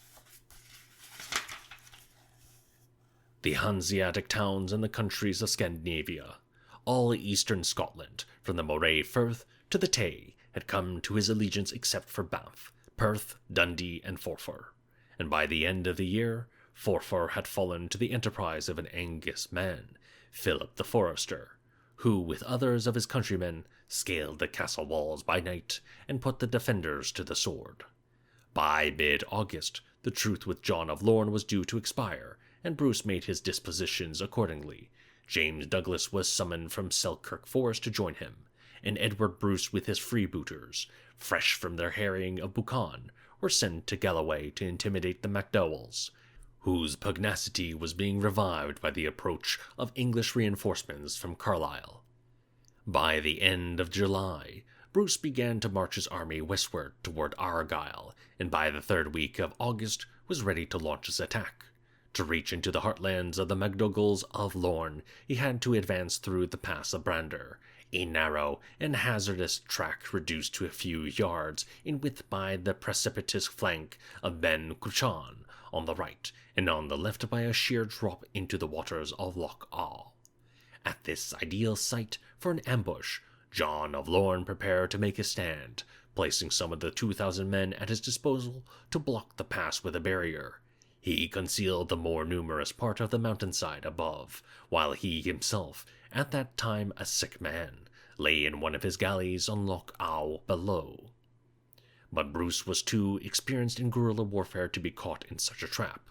Warned by a scout of John of Lorne's dispositions, he sent James Douglas with a party of light-armed archers to climb by a circuitous route unperceived to a place high on the mountainside above the ambush. When he had received a message that Douglas was in position, he moved with his armored knights into the mouth of the pass against those who held it, and at the same time sent his Highlanders fanning up the hillside. With a shout of triumph, Lorne's men rose to their feet and began to hurtle boulders down on the warriors below, but even as they did so, the concealed archers under Douglas let fly a hail of arrows into their backs, and then drawing their swords charged down upon them from above. Taken by surprise and assailed from both sides, the men of Lorne tried to make a stand, but as one after another fell before the enemy onslaught, the rest took their heels for the only bridge over the River Awe, and attempted to destroy it behind them. But the pursuit was too fast. The bridge was captured intact by Bruce's men, and his army spread over the land of Argyll, rounding up cattle and gathering spoil. John of Lorne fled with his galleys, and in due course found his way to the English, and received from Edward II the resounding title of Admiral of the Western Seas. His father, Alexander, the aged Lord of Lorne, who had remained in his castle of Dumstaffnug, was soon besieged by Bruce, and in a short time surrendered, and was taken as hostage for the good behavior of his followers. Bruce then garrisoned and provisioned the castle, and placed in charge a warden to overawe with his authority any dissidents among the MacDougals. With the glamour of a successful campaign in Argyll fresh upon him, Bruce marched up the Great Glen to Moray to come to a final reckoning with the Earl of Ross. The Earl of Ross, as has already been indicated, was a cautious man, weighing up the events which had occurred since he entered into truce with the Scottish king. He came to the conclusion that there was little to be gained from reliance on Edward II. His natural inclination for the independence of Scotland, provided it could be indulged in without unpleasant consequences for his security, was increased by the territorial concessions which Bruce was prepared to offer him. Accordingly, on the last day of October 1308 at Alduran, near Nairn, in the presence of an imposing array of Scottish knights and clerics, he humbly submitted his person to Robert Bruce, King of Scots, and asked pardon for his trespasses.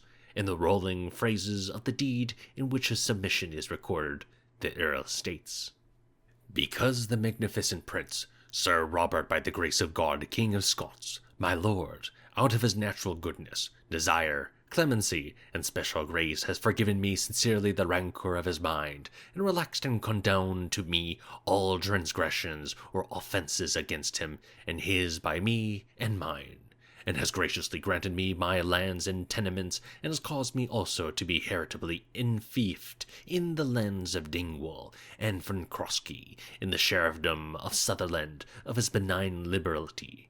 I, taking heed of the great benevolence of such a prince, and because of so many gracious deeds to me, do surrender, and bind me and my heirs, and all my men, to the said lord my king. And we will of a surety faithful to him and his heirs, and we will render him faithful service, assistance, and counsel, against all men and women who live or die.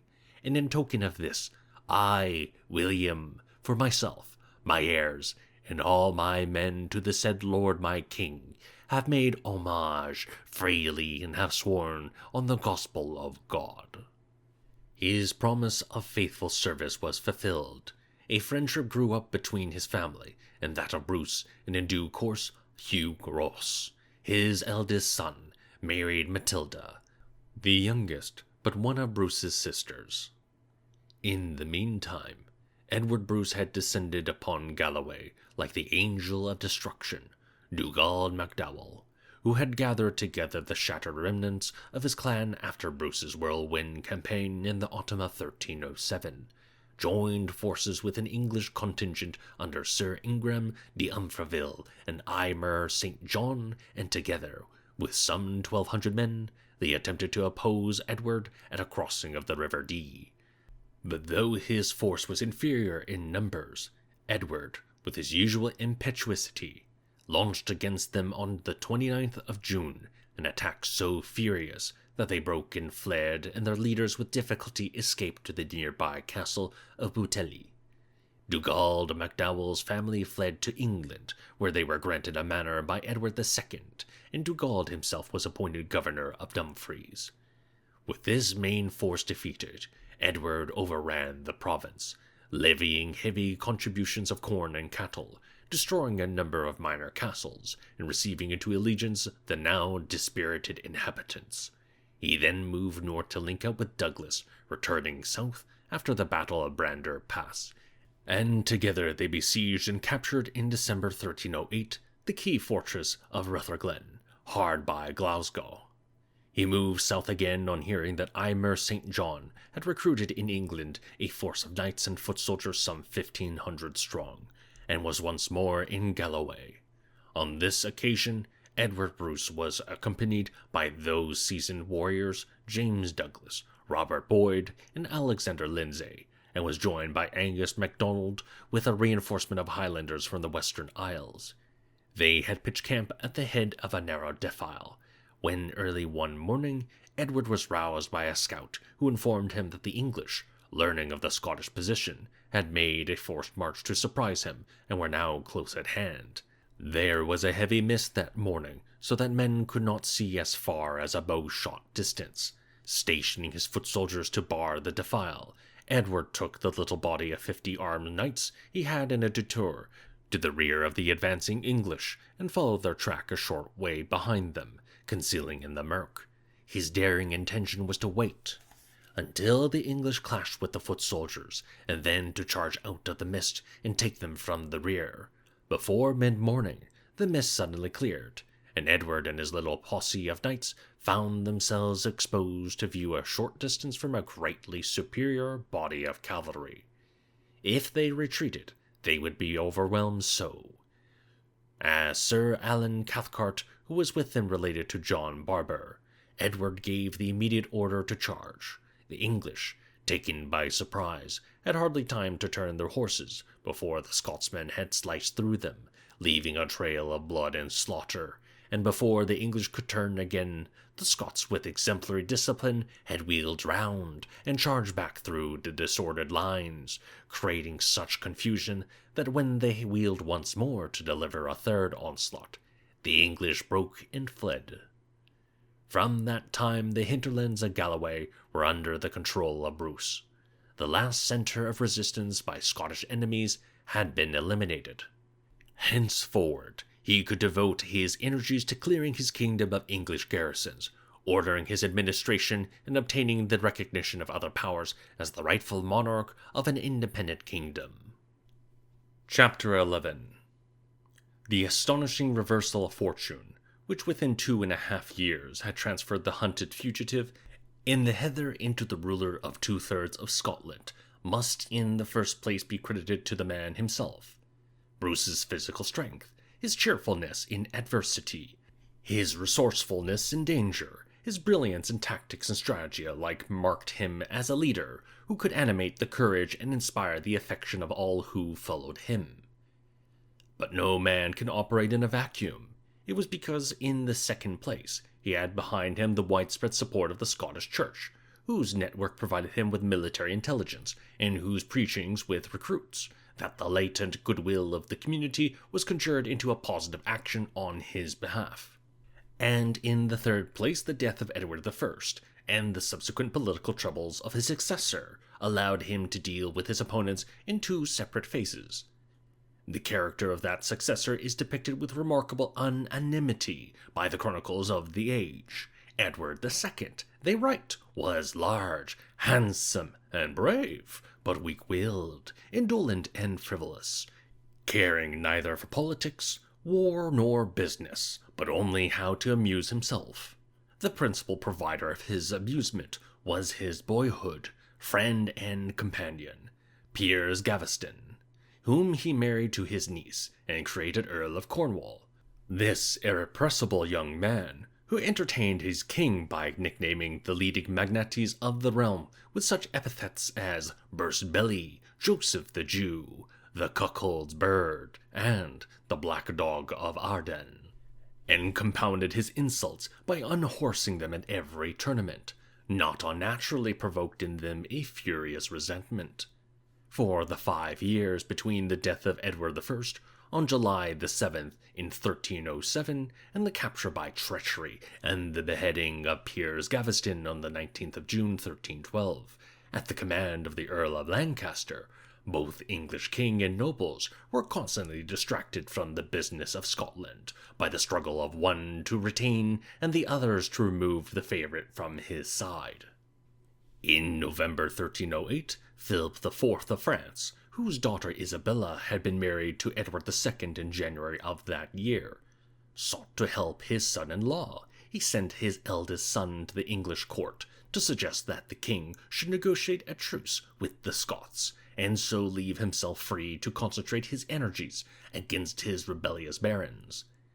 At the same time, he wrote to Bruce, expressing his special love for his royal person, reminded him of the ancient alliance between Scots and French, and asked for his assistance in a forthcoming crusade, a somewhat ingenious attempt, it would seem, to divert him from prosecuting his war against England. Whatever the reason, such a message from the leading power in Europe was in itself of immense importance to Bruce, for it not only recognized his claim to be King of Scots, but by wooing his friendship acknowledged him as master of his kingdom. While his lieutenants had been fighting at Galloway, Bruce had made a stately progress through eastern Scotland, from Ross to Perthshire, and from there, freed at last from the pressure of campaigning, had issued the first 3 acts of government of his reign, and on the 16th of March, 1309, convened a parliament at St. Andrews to consider, among other business, a reply to the French king. The reply was tinged with irony. After thanking Philip IV for his affection for their king, the Parliament recalled to him the innumerable ravages which the English had inflicted on their country. Nevertheless, they continued, when the pristine library of Scotland had been restored, and peace obtained from their aggressors, not only the King of Scots, but all his nation would rally behind the Holy Crusade on which the King of France was intent. Not for 18 years had a free assembly of Parliament been held in Scotland, and it was now attended by a notable gathering of noblemen and clergy. The 3 Earls of Ross, Lennox, and Sutherland were there in person. The earldoms of Fife, Menteith, Mar, Buchan, and Caithness, whose heirs were in wardship, were represented by deputies from their communities, as were the other earldoms of the kingdom, with the exception of Dunbar and Angus. Among the knights and laymen were Edward Bruce, who had been created Lord of Galloway by his brother after his successful campaign in that province. The constable, Gilbert de Lehay, James de Stewart, Robert Keith the Marshal, who had recently returned to Bruce's side, the king's close adherents James Douglas, Thomas Randolph, Neil Campbell, Alexander Lindsay, William Wiseman, David Barclay, Robert Boyd, Angus MacDonald of the Isles, and Hugh, son of the Earl of Ross. Among the clergy were the Chancellor, Bernard Linton, Nicholas Balmyle, who had been Chancellor in 1301, and was now Bishop of Dunblane, the Bishop of Moray, Ross, Brecon, and Dunkeld, a representative of the Bishop of Glasgow, Robert Wishart, who had been handed over by Edward II to the Pope the previous December, and the Bishop of St. Andrews, William Lamberton, who, unlike his compatriot, had been released on parole by Edward II to act as an emissary between the two countries. This impressive concourse was seized upon as an occasion to proclaim to the world the right of the Scottish people to their independence and of Robert Bruce to be their king. On the 17th of March, the day after the reply to Philip IV's letter had been issued, the bishops, abbots, priors, and others of the clergy, duly constituted in the realm of Scotland, made a solemn declaration that Robert, Lord of Annandale, the competitor, ought by reason of his superior title, the wishes of the community, and the laws and customs of the country, to have received the crown of Scotland, and that because of the elevation of John Baliol to the throne, his subsequent deposition, and the invasions of England, great and manifold, evil had fallen upon the kingdom until, by the workings of divine providence, the people, not wishing any longer to bear the calamities which had been brought upon them through want of a captain and a faithful leader, had taken for the king Robert Bruce, grandson of the competitor, and had raised him to the throne. Before concluding with an expression of loyalty to King Robert, they added the warning that, if anyone in opposition should claim right to the Scottish kingdom by means of documents sealed in the past and containing the consent of the people, be it known that all this was effected by irresistible force and violence, by numberless fears, bodily torture, and other terrors which could well pervert the opinions and minds of righteous men and strike dread into the stoutest hearts. A few days later, a similar declaration was made by the nobles, affirming that King Robert was the true and nearest heir of King Alexander, last deceased. In both these declarations, the emphasis on the legitimacy of Bruce's kingship. The coronation of John Baliol is treated as an aberration, brought about by overwhelming force. The direct descent of Robert I from Alexander III is clearly enunciated. On this point, Bruce would neither make or would be allowed to make any concessions. In consequence, the negotiations for peace, which Edward II initiated in 1309, at the instigation of his father-in-law, first by sending the Bishop of St. Andrews, then in March Oliver des Roches, the French ambassador, and finally in August Bruce's own brother-in-law, the Earl of Ulster, to meet with Scottish representatives, ended in deadlock. Edward was not prepared to grant, and Bruce was not prepared to accept anything less than recognition of his right to be king of an independent realm. During these protracted negotiations, Edward II had been able to effect a temporary accommodation with his barons, and to bring back to his side Piers Gaveston, who, at their insistence, had been banished to Ireland the summer before. Now, with the talks broken off, and in response to the recurrent crisis for assistance from the English-held castles in Scotland, he put a full-scale invasion in train that autumn. 2 separate armies, under the command respectively of Sir John Seagrave, and the Earl of Hereford, and of Sir Robert Clifford, and Sir John Cromwell, were sent to Berwick and Carlisle, No sooner had they reached their headquarters than the prospect of a winter campaign among the sodden hills of Scotland appeared so uninviting that they promptly arranged a truce with the Scots. When it expired on the 14th of January 1310, Edward II was once more in trouble with his barons, and it was prolonged to the 8th of March. By then, he had been forced to accept the surveillance of a reform committee, which gave itself the name of the Lords Ordainers, and the truce was extended yet again to June, for, as the Lennox Chronicle sagely remarks, the English do not willingly enter Scotland to wage war before summer, chiefly because earlier in the year they find no food for their horses. The lull in hostilities throughout 1309 and the early part of 1310 enabled Bruce to visit various areas of his kingdom and deal with administrative matters which needed his attention. He had not forgotten the help he had received from the Western Highlands in the desperate winter of 1306-7. So, during the summer and autumns of 1309, with the aura of majesty still about him from the acclamations of the St. Andrew's Parliament, he made a royal progress along the western seaboard from Ross and Cromarty to the southern shores of Argyll, greeting the Highland chieftains and receiving their allegiance to one who was now a king, indeed, and not in name, only as he had been when they last met.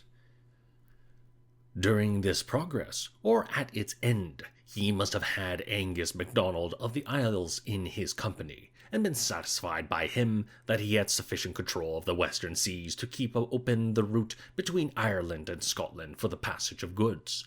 For a trade had sprung up with the Irish for the supply of provisions, armor, and weapons to the Scots, of which they were sorely in need. Since there was no manufacture in Ireland of the latter two commodities, the merchants met the demand by importing them from England and the continent and re-exporting them to Scotland, to such an extent that in January 1311, Edward II had a proclamation made, in all towns, ports, and other places where vessels touch throughout Ireland, prohibiting any trade with the insurgent Scots on pain of the severest penalties. But because of the dominance of Angus MacDonald and his galleys, trade continued virtually unhindered. In the east, his possession of most of the ports on the North Sea gave Bruce the opportunity to obtain similar supplies from Scandinavia, the Hanseatic towns, and Flanders, throughout the enterprise of Scottish privateers, or shipmasters of those countries, who were prepared to run the gauntlet of the English navy. In return, they took back timber, hides, and in particular Scottish wool, which then, as now, attracted a higher price for its quality. The improvement of Scottish sheep and fleeces had been largely the work of the Scottish Church, and at its annual convocation on the 13th of February 1310, it showed itself no less mindful of its human flock and their shepherd. During the previous year, Pope Clement V, a Gascon like Piers Gaveston and friendly to Edward II, had pronounced excommunication on Bruce and all who gave him aid for damnably preserving iniquity, and outlined with relish the horrors that awaited them in the life hereafter if they continued in their forwardness. Now, as the clergy of the Scottish realm gathered together, they set at rest the apprehensions of the devout by brushing aside the fulminations of the Holy Father and issuing a manifesto to all the faithful in splendid and resonant Latin that Robert the Bruce had been chosen before God and man as the rightful king of Scotland. Ut deformata reformet, corriget et derigat indirecta, that he might reform what is deformed, correct that which needs correction, and straighten that which has gone awry. Though, unlike Bruce, Edward II had the support of the Pope, he was being harassed in every other direction. The Lords Ordainers, 21 in number, were preparing restrictive ordinances for him to sign. His favorite was being threatened with violence, and a coolness had arisen between his father-in-law and himself. He had discovered that while the dispatches to Robert Bruce from Philip IV, which had been shown at the English court, had been addressed to Robert Bruce, Earl of Carrick, Those which had been handed to Bruce by the French envoy had been addressed to Robert Bruce, King of Scots. He therefore sent a furious letter to his father-in-law, accusing him of double-dealing. Philip IV, who had learned from his daughter that she was being entirely neglected by her husband in favor of his minion, responded by demanding Edward II's presence in Paris to do fealty to him as his lord for the lands which he held in France, according to the monk of Malmesbury, who wrote a contemporary history of Edward II's reign. The king was convinced that if he obeyed the summons of the King of France and left Piers Gaveston in the midst of his enemies, death, imprisonment, or worse, might befall him. He therefore sought to evade the French summons and postpone the reforms which the Lords Ordainers were training to impose upon him by leaving London for the north, to which he had already sent his favourite, and from there issuing a royal edict throughout the kingdom that all who were bound by feudal duty to join him with a fixed quota of armed men, when he went to war, should assemble at Berwick on the 8th of December for an invasion of Scotland. At the same time, orders were issued to the mayor of Dover and the mayors of 41 other ports to provide ships for the provisioning of the expedition. In the event, his call to arms was boycotted by all the great barons, with the exception of Piers Gaveston, Earl of Cornwall, and the Earls of Gloucester and Surrey. Nevertheless, there was a powerful influx of the lesser barons and knights, among them those seasoned veterans of the Scottish wars, Henry Percy and Robert Clifford, and a numerous crowd of Welsh and English infantry intent on gain. At the head of this army, which compared in numbers with any that his father had launched against Scotland, Edward II in mid-September advanced from Berwick to Roxburgh, and then through the force of Jedburgh and Selkirk to Biggar, on the borders of Lanark and Pebbles. Biggar, almost at the centre of southern Scotland, was a strategic point from which he could strike at the Scottish army from whichever direction it might appear. There, from the 14th of October, he waited in expectation of its approach, but waited in vain. Bruce had received ample warning of the invasion, and reacted in accordance with his cardinal military principle, to avoid at all costs a pitched battle. He withdrew his main army beyond the Firth of Forth, and left to his lieutenants with small flying columns the task of harassing the lumbering progress of the English army. Throughout the south of Scotland, in that year the harvest had failed, and there was widespread famine. The country folk, aware of the English massing on their borders, had gathered up their meagre stock of corn, and had retreated with their sheep and cattle into the remote fastnesses of mountain and forest. Edward II and his army found themselves in an empty and silent land. Breaking camp at Biggar, they moved down the valley of the Clyde to Bothwell, which was still in English hands, and as they moved, James Douglas and his men, who had known this countryside since their birth, kept pace with them in the forest shadows, and took their toll of straggling footmen and foundered food wagons, and melted again into the woods. From Bothwell the English pressed on to Renfrew, presumably to link up with John of Lorne, Admiral of the Western Seas, who since April had been receiving reinforcements of ships at Carlingford Bay in Ulster, with orders to sail to Argyle and rouse the MacDougals once more against the Scottish king. But Angus MacDonald of the Isles must have held them at bay with his fleet, for when the English army crossed north over the estuary near Nubmerton, they found neither friend nor enemy. They now began to suffer the want of fodder and provisions, and as the knights and barons observed their valuable war horses grow gaunt and falter beneath their weight, the resentment at this fruitless expedition became vocal. Edward II therefore turned eastwards along the line of the Campsie Hills to Linlithgow, and, after resting there for 5 days, on the 28th of October, retired to his base at Berwick. Upon this dispirited and retreating army, Bruce now let loose, in greater strength, his raiding parties whose morale had been raised by the failure of the English forces to achieve any positive result. The monk of Malmesbury writes, "At that time, Robert Bruce, who lurked continually in hiding, did them all the injury that he could. One day, when some English and Welsh, always ready for plunder, had gone out on a raid, accompanied for protection by many horsemen from the army, Robert Bruce's men, who had been concealed in caves and in the woodlands, made a heavy attack on our men.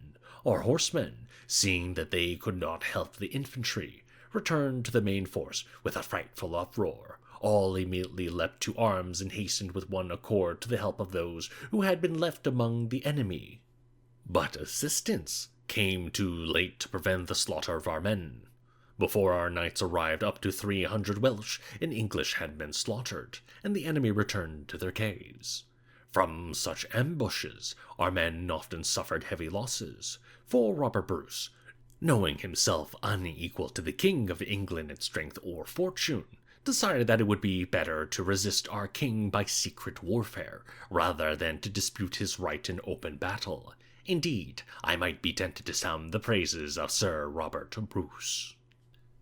And as the Lanarkos Chronicle relates, so soon as the English had retired to Berwick, Robert Bruce and his people invaded Lothian and inflicted much damage upon those who were in the King of England's peace. On hearing of the presence of the elusive Scottish army in Lothian, Edward II again entered Scotland, but by the time he reached the province, the Scots had once more disappeared. For the next 6 months, Edward II remained at Berwick, with his army still in being, partly to distance himself from the troublesome Lords Ordainers in the south and partly in anticipation of further attacks on Lothian, where he had left Piers Gaveston in control at Roxburgh. During this period, he was constantly baffled by the behavior of Bruce, to whom the initiative had now passed. In mid-December, he learned, by what seems a calculated leak from Bruce, that the Scottish king was collecting an army to invade the Isle of Man. Edward hastily ordered the English ships on the eastern seaboard to sail round to the west to defend it. By this action, he weakened his own commissariat and at the same time strengthened that of Bruce, who was able to receive into the eastern seaport of Scotland, which the English navy had been blockading, supplies from northern Europe invaluable in this year of famine. Yet within a fortnight of this news of an Isle of Man invasion, Bruce was on his doorstep in Falkirk forest prepared to arrange a truce. 2 envoys were sent to the Scottish king, and after a preliminary meeting, a further discussion was arranged at Melrose, but Bruce suspected treachery and did not attend. Instead, he moved to Galloway, and by February 1311 was threatening to raid the western marches. Rumor had it that reinforcements for the attack were being recruited in the Mouth, and Piers Gaveston was sent with a cavalry contingent to Perth, to cut the communication between the Mouth and Galloway. But rumor had lied, and within 2 months, bitter cold and lack of forage had driven the favourite back to Berwick. Apart from a foray into the forest of Selkirk and Jedburgh by the Earls of Gloucester and Warwick, a stalemate now ensued. Edward II busied himself with the refurbishing of the English-held castles in Lothian and Galloway from the bases of Berwick and Carlisle. Bruce remained in his ancestral domains of Annandale and Carrick, slowly throttling into submission by land and sea the citadel and town of Ayr, and building up a disciplined force to take advantage of the situation, which he anticipated would soon arise. The departure of Edward II south to face the demands of his intransient barons. That moment came soon after Midsummer 1311, when the Lords Ordainers assembled in London to lay their ordinances before Parliament and require the presence of the king to declare it open. Compelled by shortage of funds with which to pay his army, Edward II unwillingly returned to his capital after securing the safety of his favourite in the rugged castle of Bamburgh on the Northumbrian coast. Then, says the Lanarkos Chronicle, Robert the Bruce, taking note that the English king and all the nobles of the realm were in such distant parts and in such discord about the accursed Piers Gaveston, having collected a large army, invaded England by the Solway on Thursday, before the feast of the Assumption of the Glorious Virgin, 12th of August, and burnt all the land of the Lord of Gillisand, and the town of Haltwhistle, and a great part of Tyndale, and after 8 days returned into Scotland, taking with him a very large booty in cattle, but he had killed few men, besides those who offered resistance. Bruce had used this raid to test the quality of the resistance he might expect, and having found it wanting, he resolved to enlarge the scale of his invasion. Taking his army east to link up with James Douglas and his men in Douglasdale and the forest of Selkirk, he first harried the lands of the pro-English Earl of Dunbar, which lay to the west of Berwick, and then, on the 8th of September, crossed the Cheviot Hills into Northumberland as far as Harbottle and Holystone. From there, in a wide sweep over the plains to Redesdale, he burned and looted the crops that were ripening for harvest, drove south as far as Corbridge, which went up in flames, and then fanned out along the valleys of the North and South Tyne on his homeward journey, laying waste those parts which he had overlooked before, and returned to Scotland 15 days after crossing the border. Observing that the wardens of the marches appointed by the English king were impotent in the face of the numbers against them, the Northumbrians took the only course open if they wished to survive. They sent envoys to Bruce to offer money for a temporary truce. The Scotsmen were in no mood for moderation.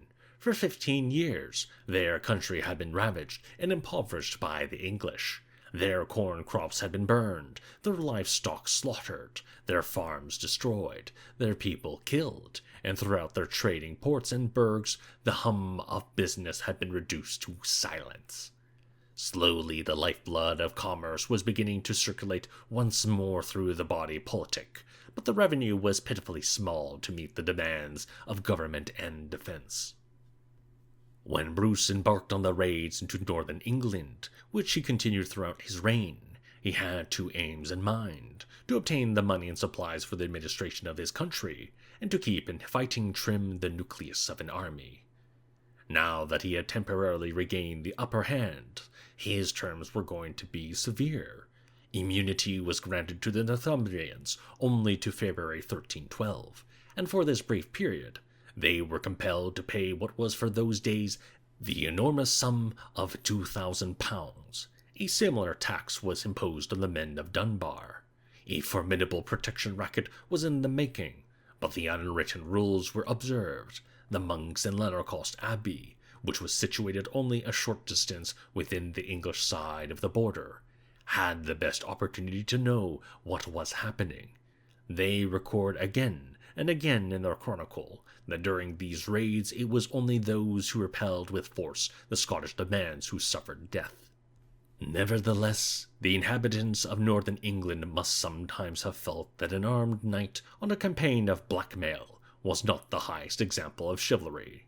The ideals of King Arthur's knights, to uphold justice and champion the defenseless, were still supposed to be the basic principles of the warrior class, but even before the War of Scottish Independence, they had seldom been observed in practice.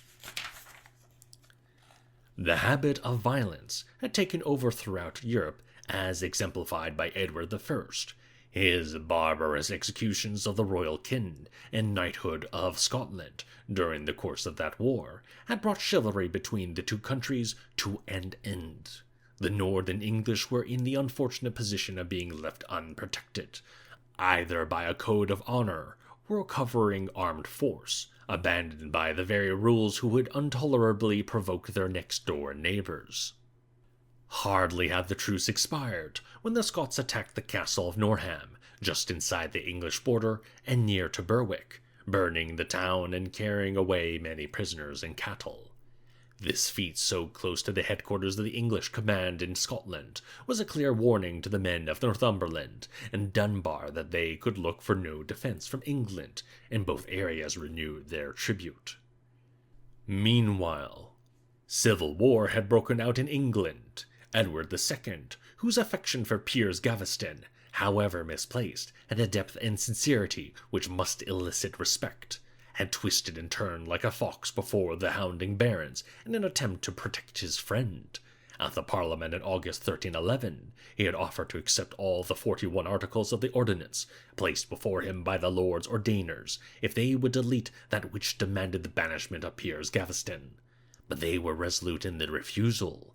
In mid-October 1311, Piers sailed for Flanders, but early in January 1312, he returned secretly to England and was received by the king and taken by him to York for fear of the barons.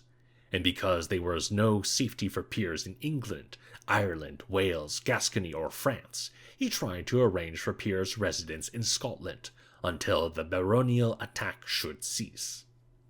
The commissioners he chose to treat with Bruce were all Scotsmen: the Bishop of St. Andrews, the Earls of Athol and March, Sir Alexander Abernethy, and Sir Adam Gordon. And though them, so anxious was he for his charge, he continually upgraded his offers from truce to lasting truce, and, at length, that the kingdom of Scotland itself should be allowed to Sir Robert freely and forever. To which in chilling terms the Scottish king replied, "How shall the King of England keep faith with me, since he does not observe the sworn promises made to his liege men, whose homage and fealty he has received, and with whom he is bound to keep mutual faith? No trust can be put in such a fickle man. His promises will not deceive me."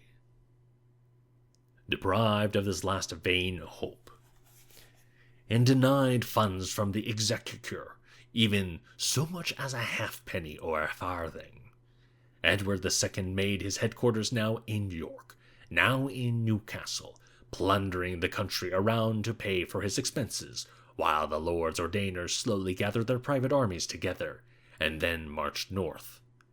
Piers took refuge in Scarborough Castle, while his king sought to raise more troops elsewhere, and there, after a siege by the Earl of Pembroke, surrendered on the 31st of May 1312, in return for the Earl's word of honour that his life would be spared.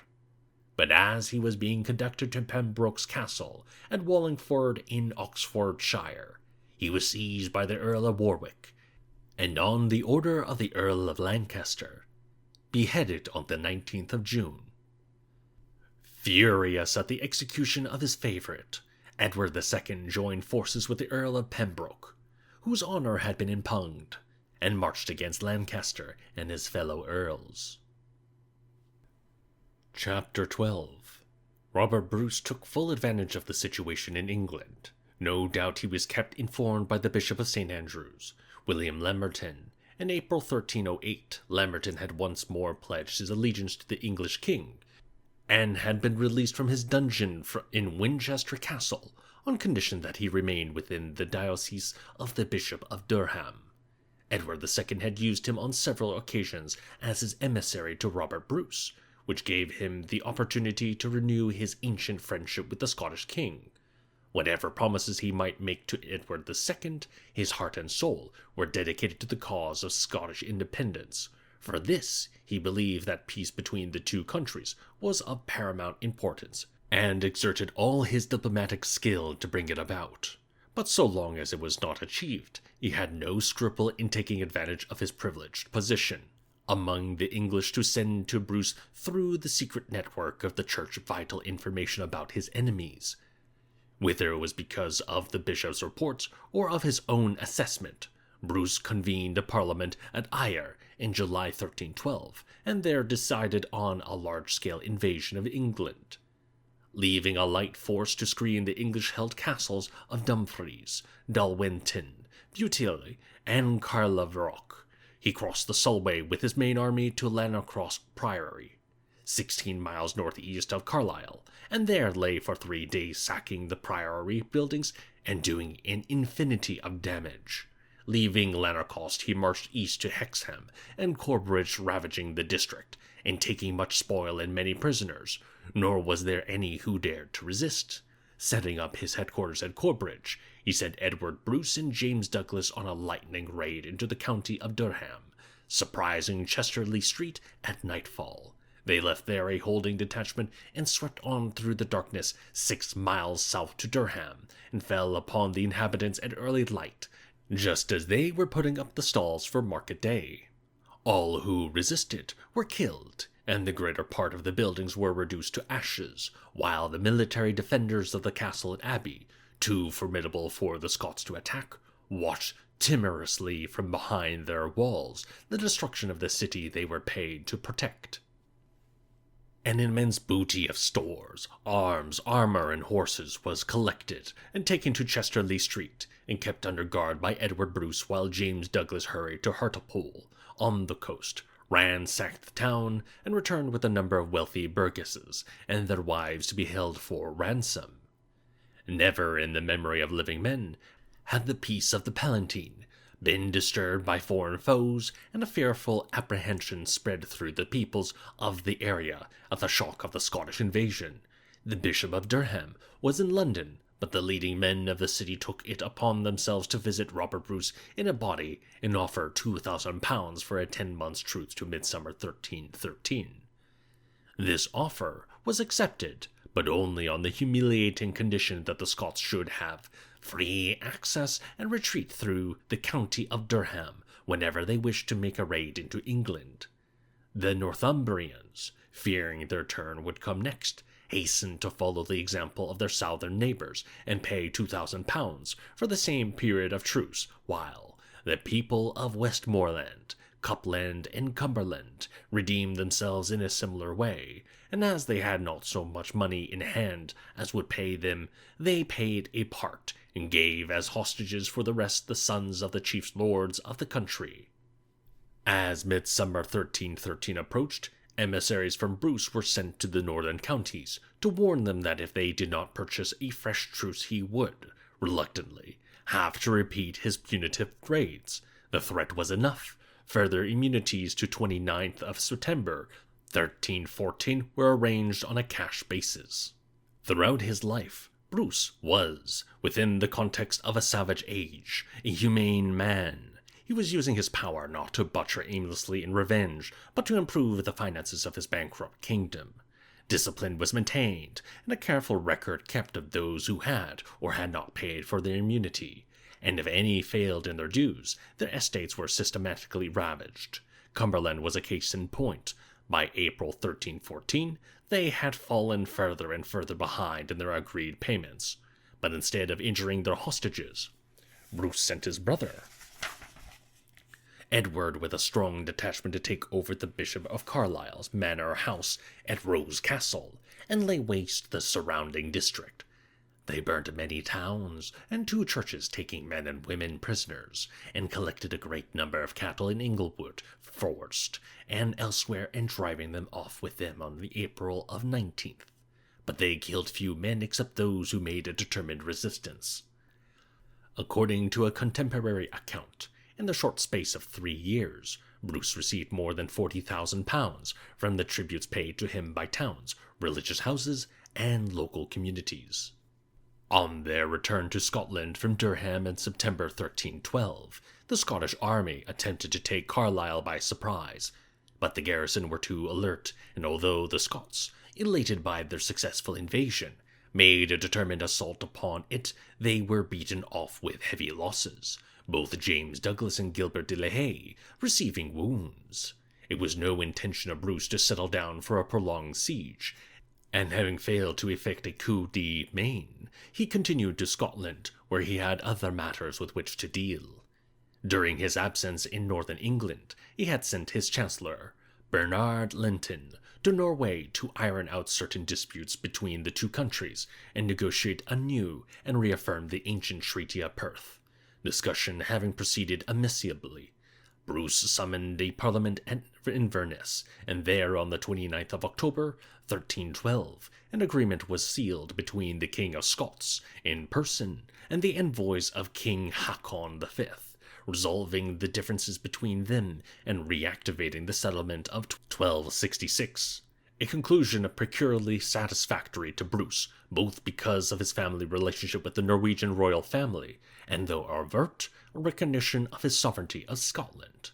When he rode north from Galloway to Inverness, He left behind his brother Edward to harass the English garrisons in the southwest, and James Douglas to police the border and raid into Lothian to bring more communities under tribute.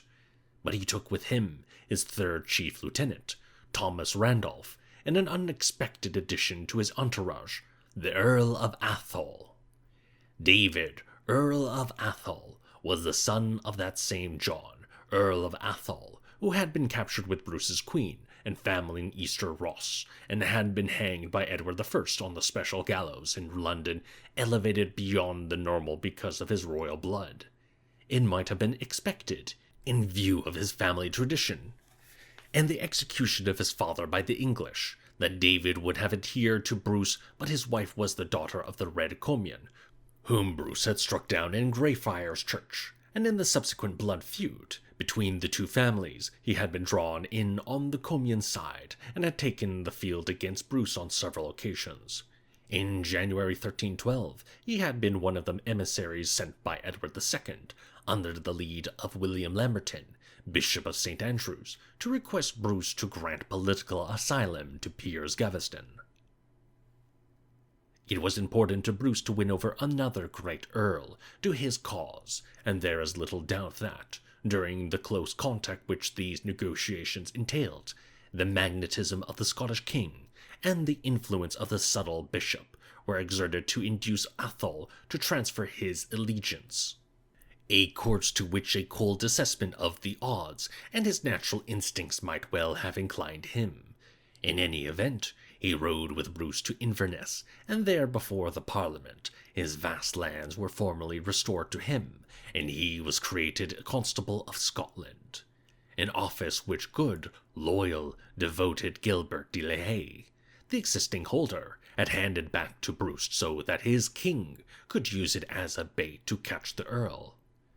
But Bruce, at the same time, provided a reinsurance for his generosity to Athol, Thomas Randolph, who after his youthful effrontery to Bruce when he was captured in July 1308, had proved to his royal uncle his daring in the field and his wisdom at the conference table, was granted the earldom of Moray, an earldom which had remained dormant in the possession of the crown since 1130.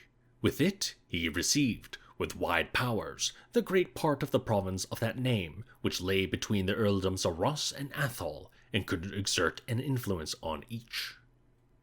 By this creation, Bruce gave to the warlike men of Moray, to whom he owed so much, a leader of their own, and their leader his own nephew. Henceforward, it was the banner of Randolph the men of Moray followed in the war, and it was with the men of Moray Randolph performed these exploits, which have endeared him to the heart of every Scot. Judging by the actions which followed on the Parliament at Inverness, a progress report and future plan must have been made concerning the destruction of the castles held in Scotland by the English. At the time of Bruce's first Parliament at St. Andrews in 1309, and after the harrying of Buchan and Galloway, the English still retained of their major castles 3 north of the Tay: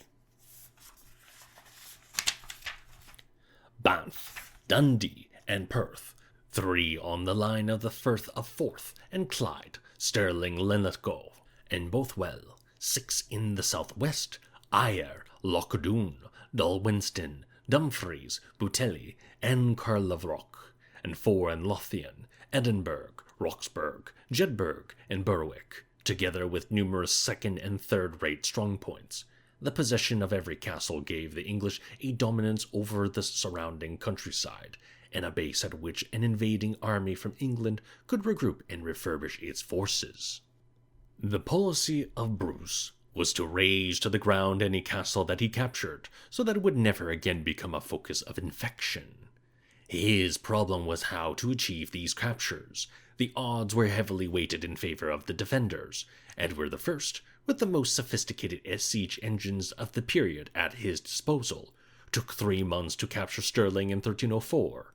Bruce had neither the means to buy, nor the skillful men to operate these formidable machines. He had to rely on patient blockade or the brilliance and daring of his stratagems. During the 3.5 years between the parliaments of 1309 and 1312, a beginning had been made. North of the Tay, Banff in the winter of 1309 to 10, and Dundee in the spring of 1312, had been starved into surrender. In the southwest, by the end of 1311, a similar fate had befallen Ayr and Loch Doon. Now, with Edward II still embroiled with his barons, and the northern counties of England under tribute, a determined effort was decided upon to deal with the remaining strongholds. Bruce's first action was to move from Inverness to Perth, and there invest the town, leaving part of his force to prosecute the siege, probably under the command of the Earls of Moray and Athol. He rode south for a daring attempt to capture Berwick by surprise. Berwick was the town nearest to the English border, and the headquarters of their Scottish command. The audacity of the project has the touch of Douglas about it, and it is reasonable to assume that it was on his initiative that Bruce came to join him in the attack which so nearly succeeded. Coming unexpectedly to the castle on the night of St. Nicholas, writes the Lennorcost chronicler, that is on the 6th of December, 1312. He laid ladders against the walls, and began to scale them, and had not a dog betrayed the approach of the Scots by loud barking, it is believed that he would quickly have taken the castle, and, in consequence, the town. Now these ladders, which they placed against the walls, were of a wonderful construction, as I, myself, who writes these lines, beheld with mine own eyes, for the Scots had made 2 strong ropes as long as the height of the wall, making a knot at the end of each cord. They had made a wooden board also, about 2.5 feet broad, strong enough to carry a man. In the 2 extremities of the board they had made 2 holes, through which the 2 ropes could be passed.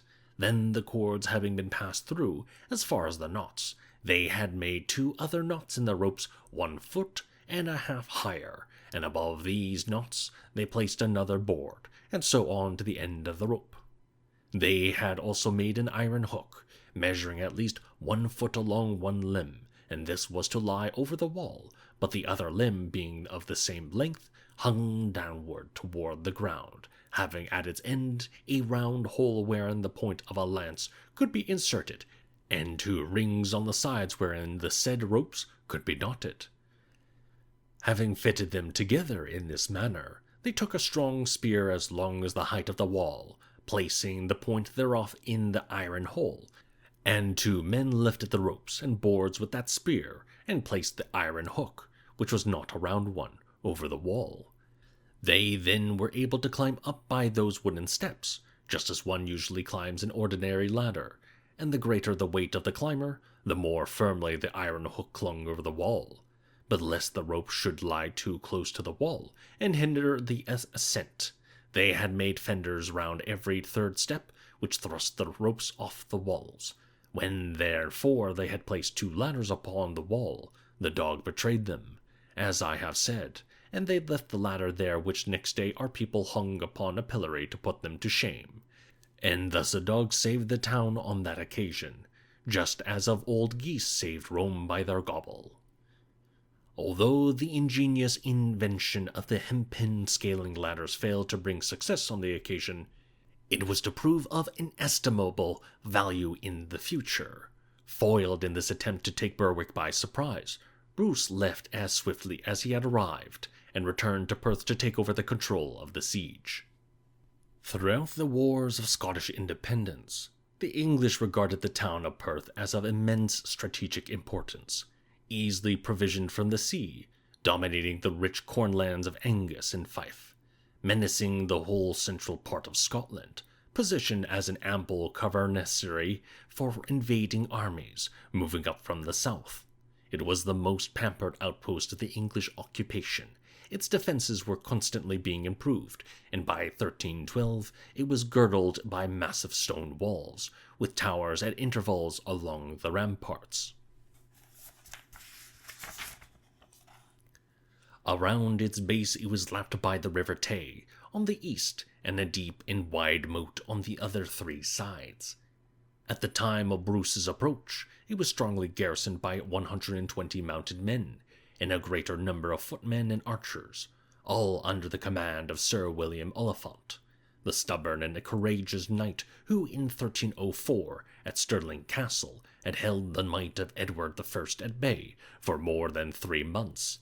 After he had surrendered, there he was imprisoned in England for 4 years, and was only released on condition that he fought for the English crown.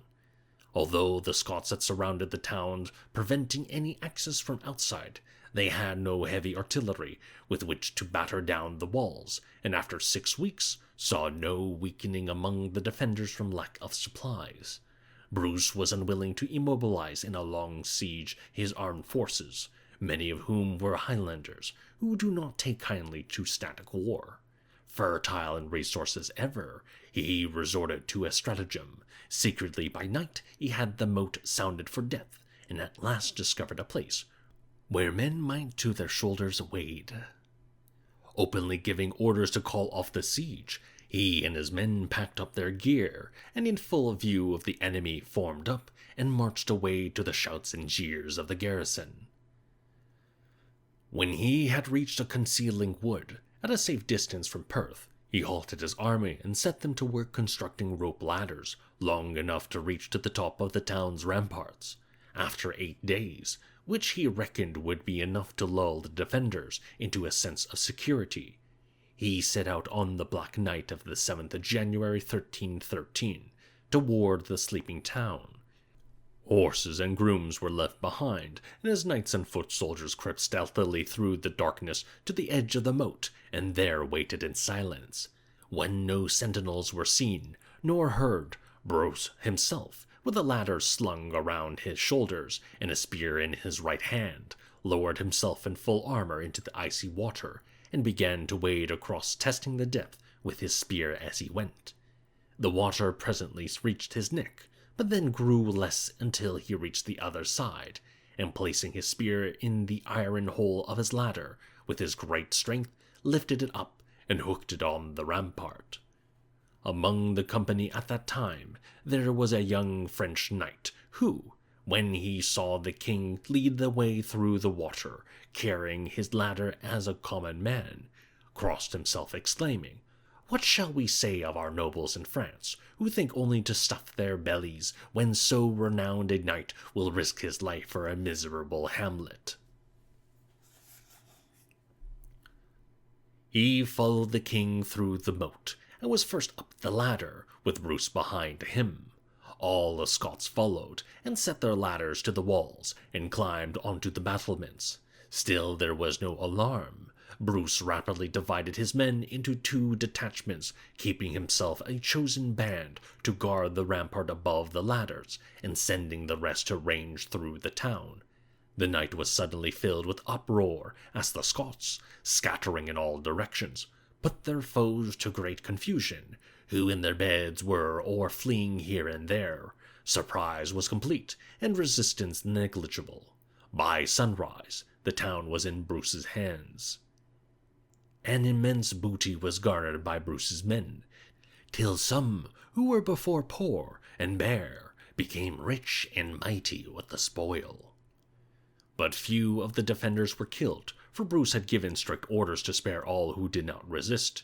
Many of the townsfolk were Scots, and Bruce sought always to heal rather than exacerbate the divisions of his countrymen. In his political outlook, he was a man of his time, believing in the feudal structure as the basis of his kingdom, and in dealing with the great nobles who had opposed him, he erred on the side of magnanimity in seeking to reconcile them to his rule. So now to the Earl of Strathearn, who had been captured at Perth by his own son, who was on Bruce's side, he returned all his lands on his vowing allegiance. Even more remarkable in this respect was his action at Dumfries, after giving orders for the castle and town of Perth to be razed to the ground. He moved to the southwest, where his brother Edward had been preventing, as far as he could, any supplies reaching the quartet of castles, Dumfries, Dalwhinton, Butely, and Carlaverock. From the solid English base at Carlisle, Dumfries was commanded by the same Dugald MacDowell, who had been responsible for the death of two of Bruce's brothers in 1307. Yet, when on the verge of starvation, the garrison surrendered on the 7th of February 1313. Bruce allowed MacDowell to go free in the hope that as head of the great MacDowell clan in Galloway, he would end their persistent disaffection by accepting the actuality of Bruce's kingship. In this Bruce was disappointed, for whatever Dugald may have promised when he surrendered, no sooner was he out of range than he once more threw in his lot with the English. The castles of Dalwhinton, Butelly, and Carlaverock held out a little longer, but by the 31st of March 1313, all had surrendered and were razed to the ground. There now remained outside Lothian only two strongholds in English hands, Bothwell and Stirling. Walter Fitzgerald, the governor of Bothwell, surrounded as he was by the Stuart lands, whose young owner, Walter Stuart, was fighting with Bruce, kept studiously inactive, awaiting events, and could be ignored. But Stirling was the gateway between North and South Scotland, and Edward Bruce was given the vital task of bringing about its submission. Meanwhile, Bruce took advantage of the strong Scottish force he had spared to hand in Galloway after the surrender of the castles to link up with Angus MacDonald of the Isles, and with his fleet invade the Isle of Man. On the 18th of May, Lord Robert King of Scotland put in at Ramsay with a large number of ships, and on the following Sunday went to the nunnery at Douglas, where he spent the night, and on Monday laid siege to the castle of Rushen. Early in June, the castle surrendered, and the island, which had been so treacherously taken by Edward I in 1290, became once more Scottish. In December 1313, Bruce handed over the lordship of the island to his nephew, Thomas Randolph, Earl of Moray, in return for feudal dues of 100 marks, and the provision of 6 ships, each of 26 oars. In 1315, John of Lorne temporarily seized the island, but was driven out in 1317 by the Earl of Moray, and remained a Scottish possession until 1333, when it passed to England for good. Bruce returned to Scotland after his successful expedition, to be greeted by the heartbreaking news that his brother, Edward, had committed him to an agreement which threatened to undo all that he had so painfully achieved. His brother Edward did not take kindly to sieges. He was essentially a cavalry leader, delighting in mobile war, impatient with the dull, recurrent routine of blockade. Already he had shown his lack of perseverance when he was conducting the siege of Dundee the year before. There, tired of sitting still, he had accepted from William Montfichet, the governor of the town, an offer to surrender if the castle was not relieved by the English on a certain date.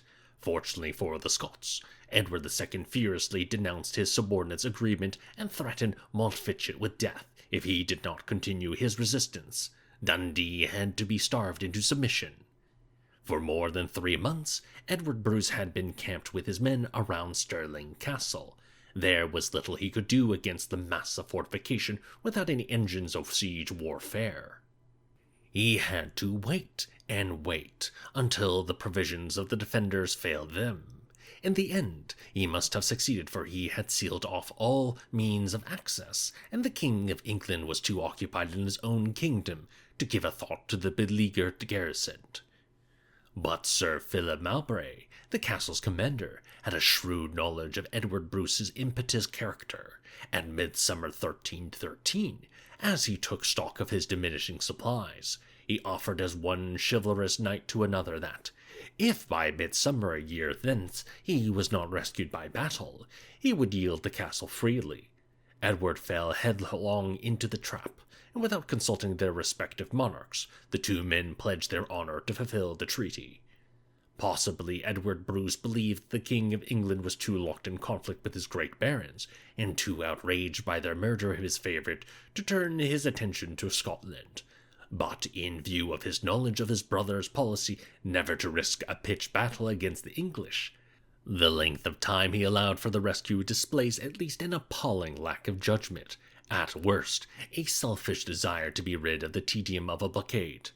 The challenge to the honor of England was too great and too public to be ignored, and nothing was more calculated to compose the differences between Edward II and his nobles than the prospect of settling with Scotland once and for all. The difficulty for Bruce was compounded by the impossibility of disowning the pledged troth of his brother, and there is no wonder that he upbraided him in the words put into his mouth by Barbour. That was unwisely done indeed. Never have I heard so long a warning given to so mighty a king as the King of England, for he now has in his hand England, Ireland, Wales, and Aquitaine, with all under his seigneury, and a great part of Scotland, and he is so provided with treasure that he can have plenty of paid soldiers. We are so few against so many. God may deal us our destiny right well, but we are set in jeopardy to lose or win all at one throw. From now on through the coming year, the efforts of Bruce were to be concentrated on capturing the great English castles in Lothian and training his men for the inevitable clash with England. His lieutenants nobly responded, but the lead was taken by a simple countryman whose name still glows in the minds of Scotmen. He was called William Bannock, and it was his custom to bring to the castle at Lilithgow the harvest from the fields. On a day in September 1313, he sent a message to the garrison that he had for them a load of hay, greater and of better quality than any he had delivered that year. Indeed, he spoke the truth, for 8 armed men were hidden beneath the hay, and near by the castle gate others had concealed themselves in the undergrowth. He drove toward the castle with his wagon of hay, and had a stout farm hand with a bill hook in his belt by the horses' heads. As he approached, the porter opened the gate, and in the gate's entrance Bannock halted the wagon. Then with a loud voice he cried, "Call all," at which the farm hand cut the horse's traces, leaving the wagon to prevent the portcullis falling. Bannock leapt off the driving seat to dash out the porter's brains. The 8 armed men brushed out of the hay to deal with the loiterers standing by, and the men concealed in ambush rushed from their hiding place through the castle gate with their swords drawn, and quickly overcame the unsuspecting garrison. With the castle taken, Bannock sent the news to Bruce, who quickly dispatched reinforcements, had the fortress dismantled, and gave Bannock a rich reward. The whole province of Lothian, which covered the present-day counties of Edinburgh, Haddington, and Berwick, the eastern half of Roxburgh, the eastern corner of Selkirk, the eastern confines of Pebbles, and the southern and eastern positions in Lilithgow, had been seething with disaffection. Their situation was indeed unhappy. Officially they were within the King of England's peace, but they got no protection from him. And by Bruce they were treated in the same manner as the northern counties of England. They paid tribute or suffered the consequences. Yet when they paid tribute to Bruce, the garrisons of the English held castles, which lay so thick upon the ground, wound sally forth, and seize their goods, and hold them as prisoners for ransom on the grounds that they had dealt with the enemy. Their feudal lord, the Earl of Dunbar, who had consistently supported the English, and their Lord Chief Justice, Adam Gordon, appealed to Edward II detailing their lamentable plight. But though he reprimanded the governors of his castles, the populace was still oppressed, and knew not where to turn. In the words of the Lanarcost Chronicle, "The Scots were so divided among themselves that sometimes the father was on the Scottish side, and the son on the English, and vice versa. Also one brother might be with the Scots, and another with the English. Ye, even the same individual, be first with one party, and then with another. But all those who were with the English were merely feigning, either because it was the stronger party, or in order to save the lands they possessed in England, for their hearts were always with their own people, although their persons might not be so." Since the hearts of these people were for Scotland, Bruce's lieutenants were able to take risks which only a friendly populace made possible. On Shrove Tuesday, 27th of February, 1314, the garrison of Roxburgh were holding a feast before the oncoming of Lent. Taking advantage of this, James Douglas approached the castle with 60 picked men. Over their armor, they wore black cloaks and went along a path in single file on hands and knees as if they were cows or oxen which had not been herded in for the night. As they came near the castle, they heard one of the sentries on the wall say to his companion, "The local farmer nearby must be making good cheer, for he has left out all his cattle." To which the other replied, "Good cheer tonight, but Douglas will have them tomorrow." And so, laughing, they left the ramparts. Then Douglas and his men came to the walls and hooked up their ladders. The first man up, named Sim of Leadhouse, was seen by a sentry as his head and shoulders came over the parapet. But before the alarm could be given, Sim caught him by the throat with one hand and with a knife in the other stabbed him in the heart, then hissed to those waiting below, "All's well, speed quickly." When all were up, they went silently in each direction, along the sentry walk, and it is said by Sir Walter Scott, in his Tales of a Grandfather, that Douglas, leading one party, coming round a corner, saw a woman sitting on the wall with her back turned, singing a lullaby to her baby. Hush ye, little pet ye, hush ye, do not fret ye, the Black Douglas shall not get ye. At which he placed a hand upon her shoulder and growled, "Do not be sure of that." And she turned and saw in horror the Black Douglas beside her, but he promised to protect her. The garrison were all in the great hall, dancing and singing as the custom was on Shrove Tuesday, when suddenly there was a cry of "Douglas, Douglas," and the men of Douglas poured through. As the main force surged in through the open gate, the garrison sought only to save themselves, some slipping through the gate, some sliding over the walls. The pride of Edinburgh was captured, and soon afterwards undermined, so that it toppled in a ruin to the ground. The spectacular capture of Edinburgh came as a climax to the campaign against the castles of Lothian, of which many of the smaller ones had already fallen unrecorded by history. When Edward II led his great army into the province 3 months later, only Dunbar, Jedburgh, and Berwick remained in the hands of the English. Their long predominance in Lothian had at last been destroyed. Chapter 13. Edward II had begun the marshalling of his great army soon after Sir Philip Mowbray, under the chivalrous grant of a safe conduct, had arrived in London and informed him of the terms of the treaty he had made with Edward Bruce. For him, unlike the Scottish king, whose policy had been recklessly contravened, it was a God-sent opportunity to bring to battle the elusive Scots, and overwhelm them with the superiority of his arms and numbers. The relief of Stirling was a bugle call offered to his uncertain lips with which to rally his nation behind him and bring harmony to his jangling barons. Throughout the spring and summer 1313, Prince Louis, brother of King Philip IV of France and uncle of Isabella, Edward II's queen, had been trying patiently to achieve a settlement between the English king and those of his magnates, who had been responsible for the execution of Piers Gaveston. The challenge of Stirling provided the final pressure to bring the two parties together. On the 13th of October 1313, in Westminster Hall, the Earl of Lancaster and his confederates admitted to the king for their misdeed, and he, in turn, graciously granted a general pardon to them and to their followers. 2 banquets were then given by the king and the Earl of Lancaster respectively to celebrate their accord, and the full attention of the hierarchy of England could now be directed to the destruction of Scotland. The odds in their favour were very great. They could draw on a manpower 5 times as large as that of their enemy, and from a country which, apart from the northern counties, had been untouched by war and was ranked as the most prosperous in 14th century Europe.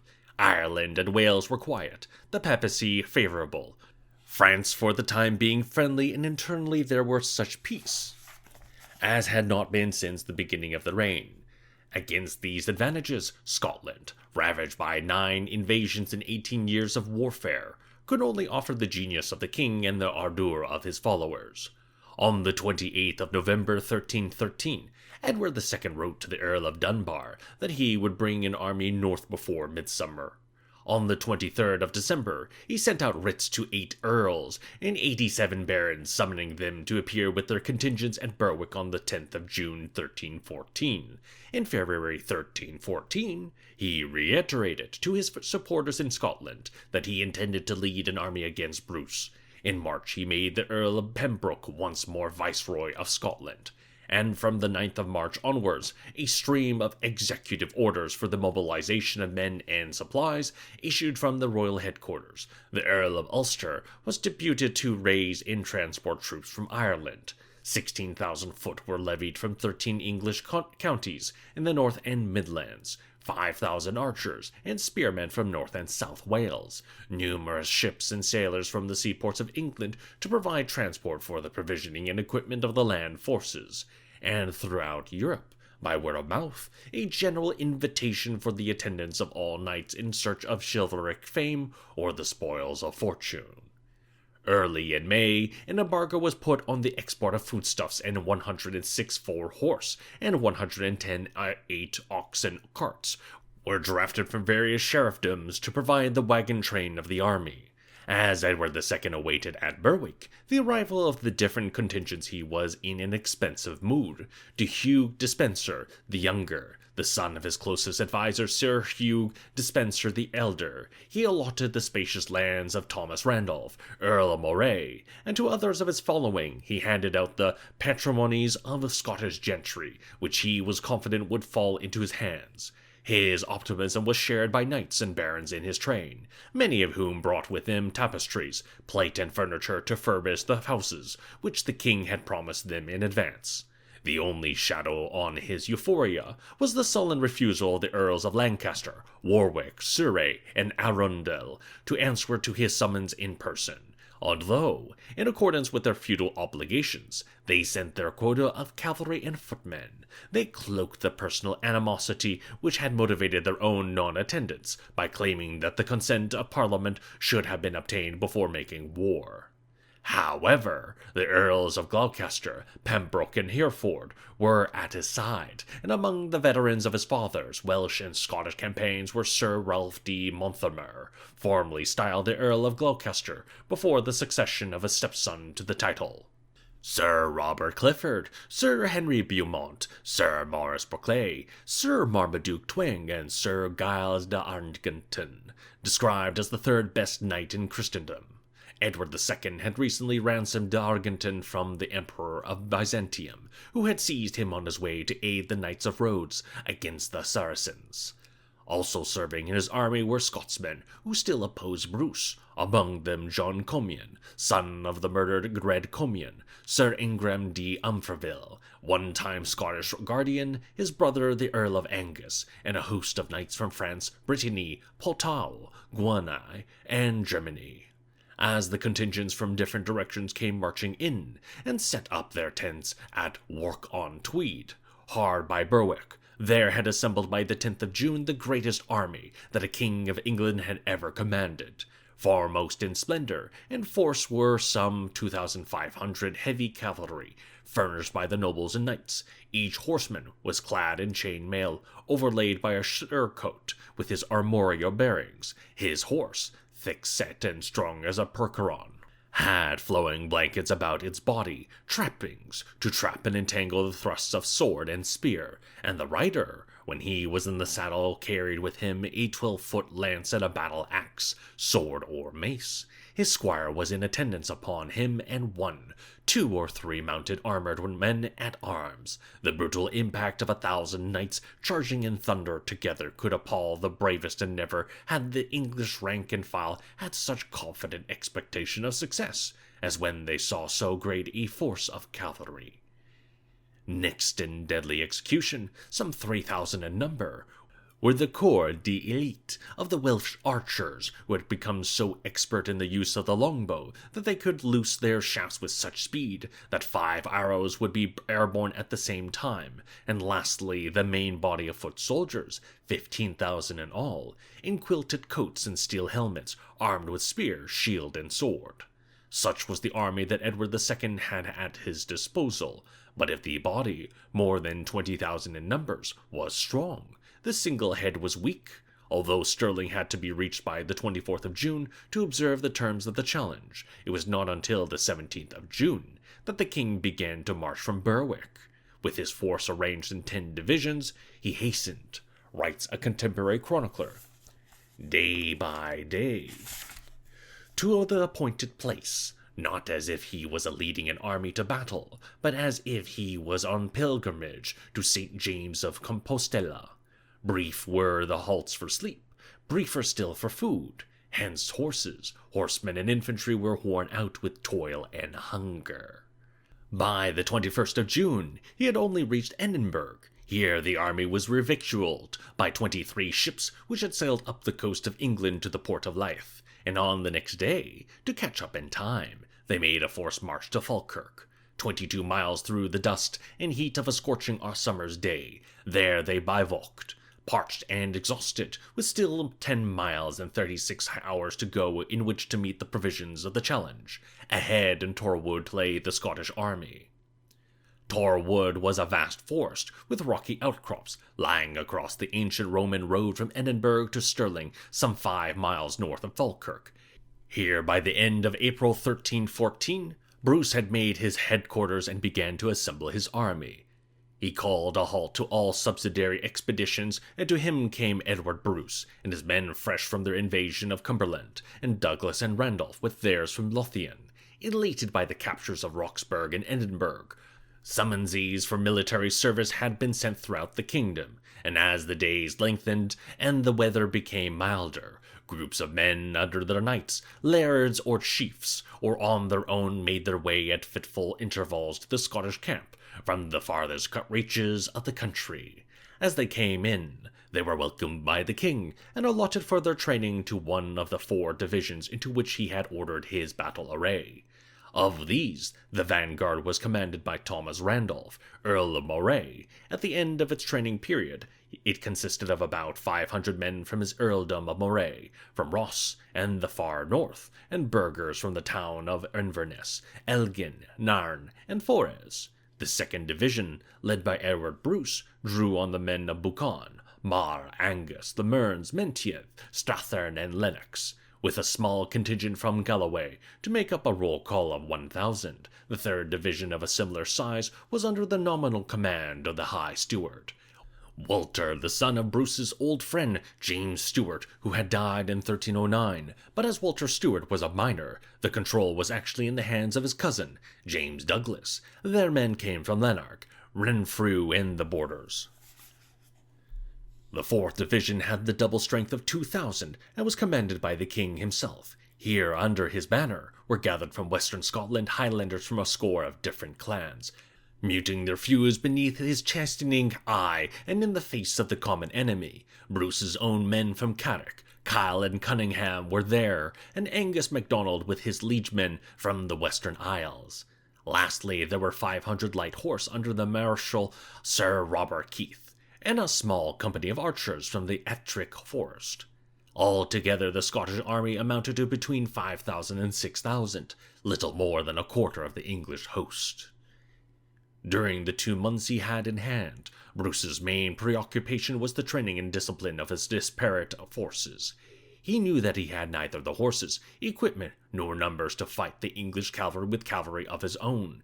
His army must fight on foot and be based on the Siltron, the hedgehog of spears. But he realized, and this was his brilliance as a tactician, that the Siltron must not be merely static and defensive, but be able to act on the offensive as a mobile battering ram. Considering that the majority of his troops were Highlanders, accustomed rather to the wild charge or the ambuscade, the astonishing coherence and control shown in the movement of the Siltrons on the battlefield of Bannockburn argues not only how thorough must have been their training, but how remarkable the personal ascendancy of the king for chiefs and people so independent to accept the discipline entailed. He was helped in this by the different relationship from England existing between master and man in Scotland. The gradations of wealth were less steep, whereas in England the natural leaders were high on their horses, remote from the humble foot soldiers. In Scotland, the chiefs, burghers, and landowners, with leaner purses, were accustomed to fight side by side with their own men on foot, When they did so, they wore lighter armor than when on horseback, and their followers steel helmets and steel gloves, and either back and breast pieces or padded leather jackets. All were armed with 12-foot spears and swords or axes. Like many of the great commanders who followed him in history, Bruce took pains to make himself known to all his men. Ever as he met them, he greeted them cheerfully, speaking an encouraging word to one or another, and they, seeing their king, welcomed them in so forthright a manner, were greatly heartened, and were ready to fight and die to uphold his honor. During this period, he selected the site of the battlefield on which he would oppose the English. That which he chose was almost the copybook military position for the strategic defense of Stirling Castle. About 2 miles north of Torwood, the Roman road dipped down to the valley of the Bannockburn.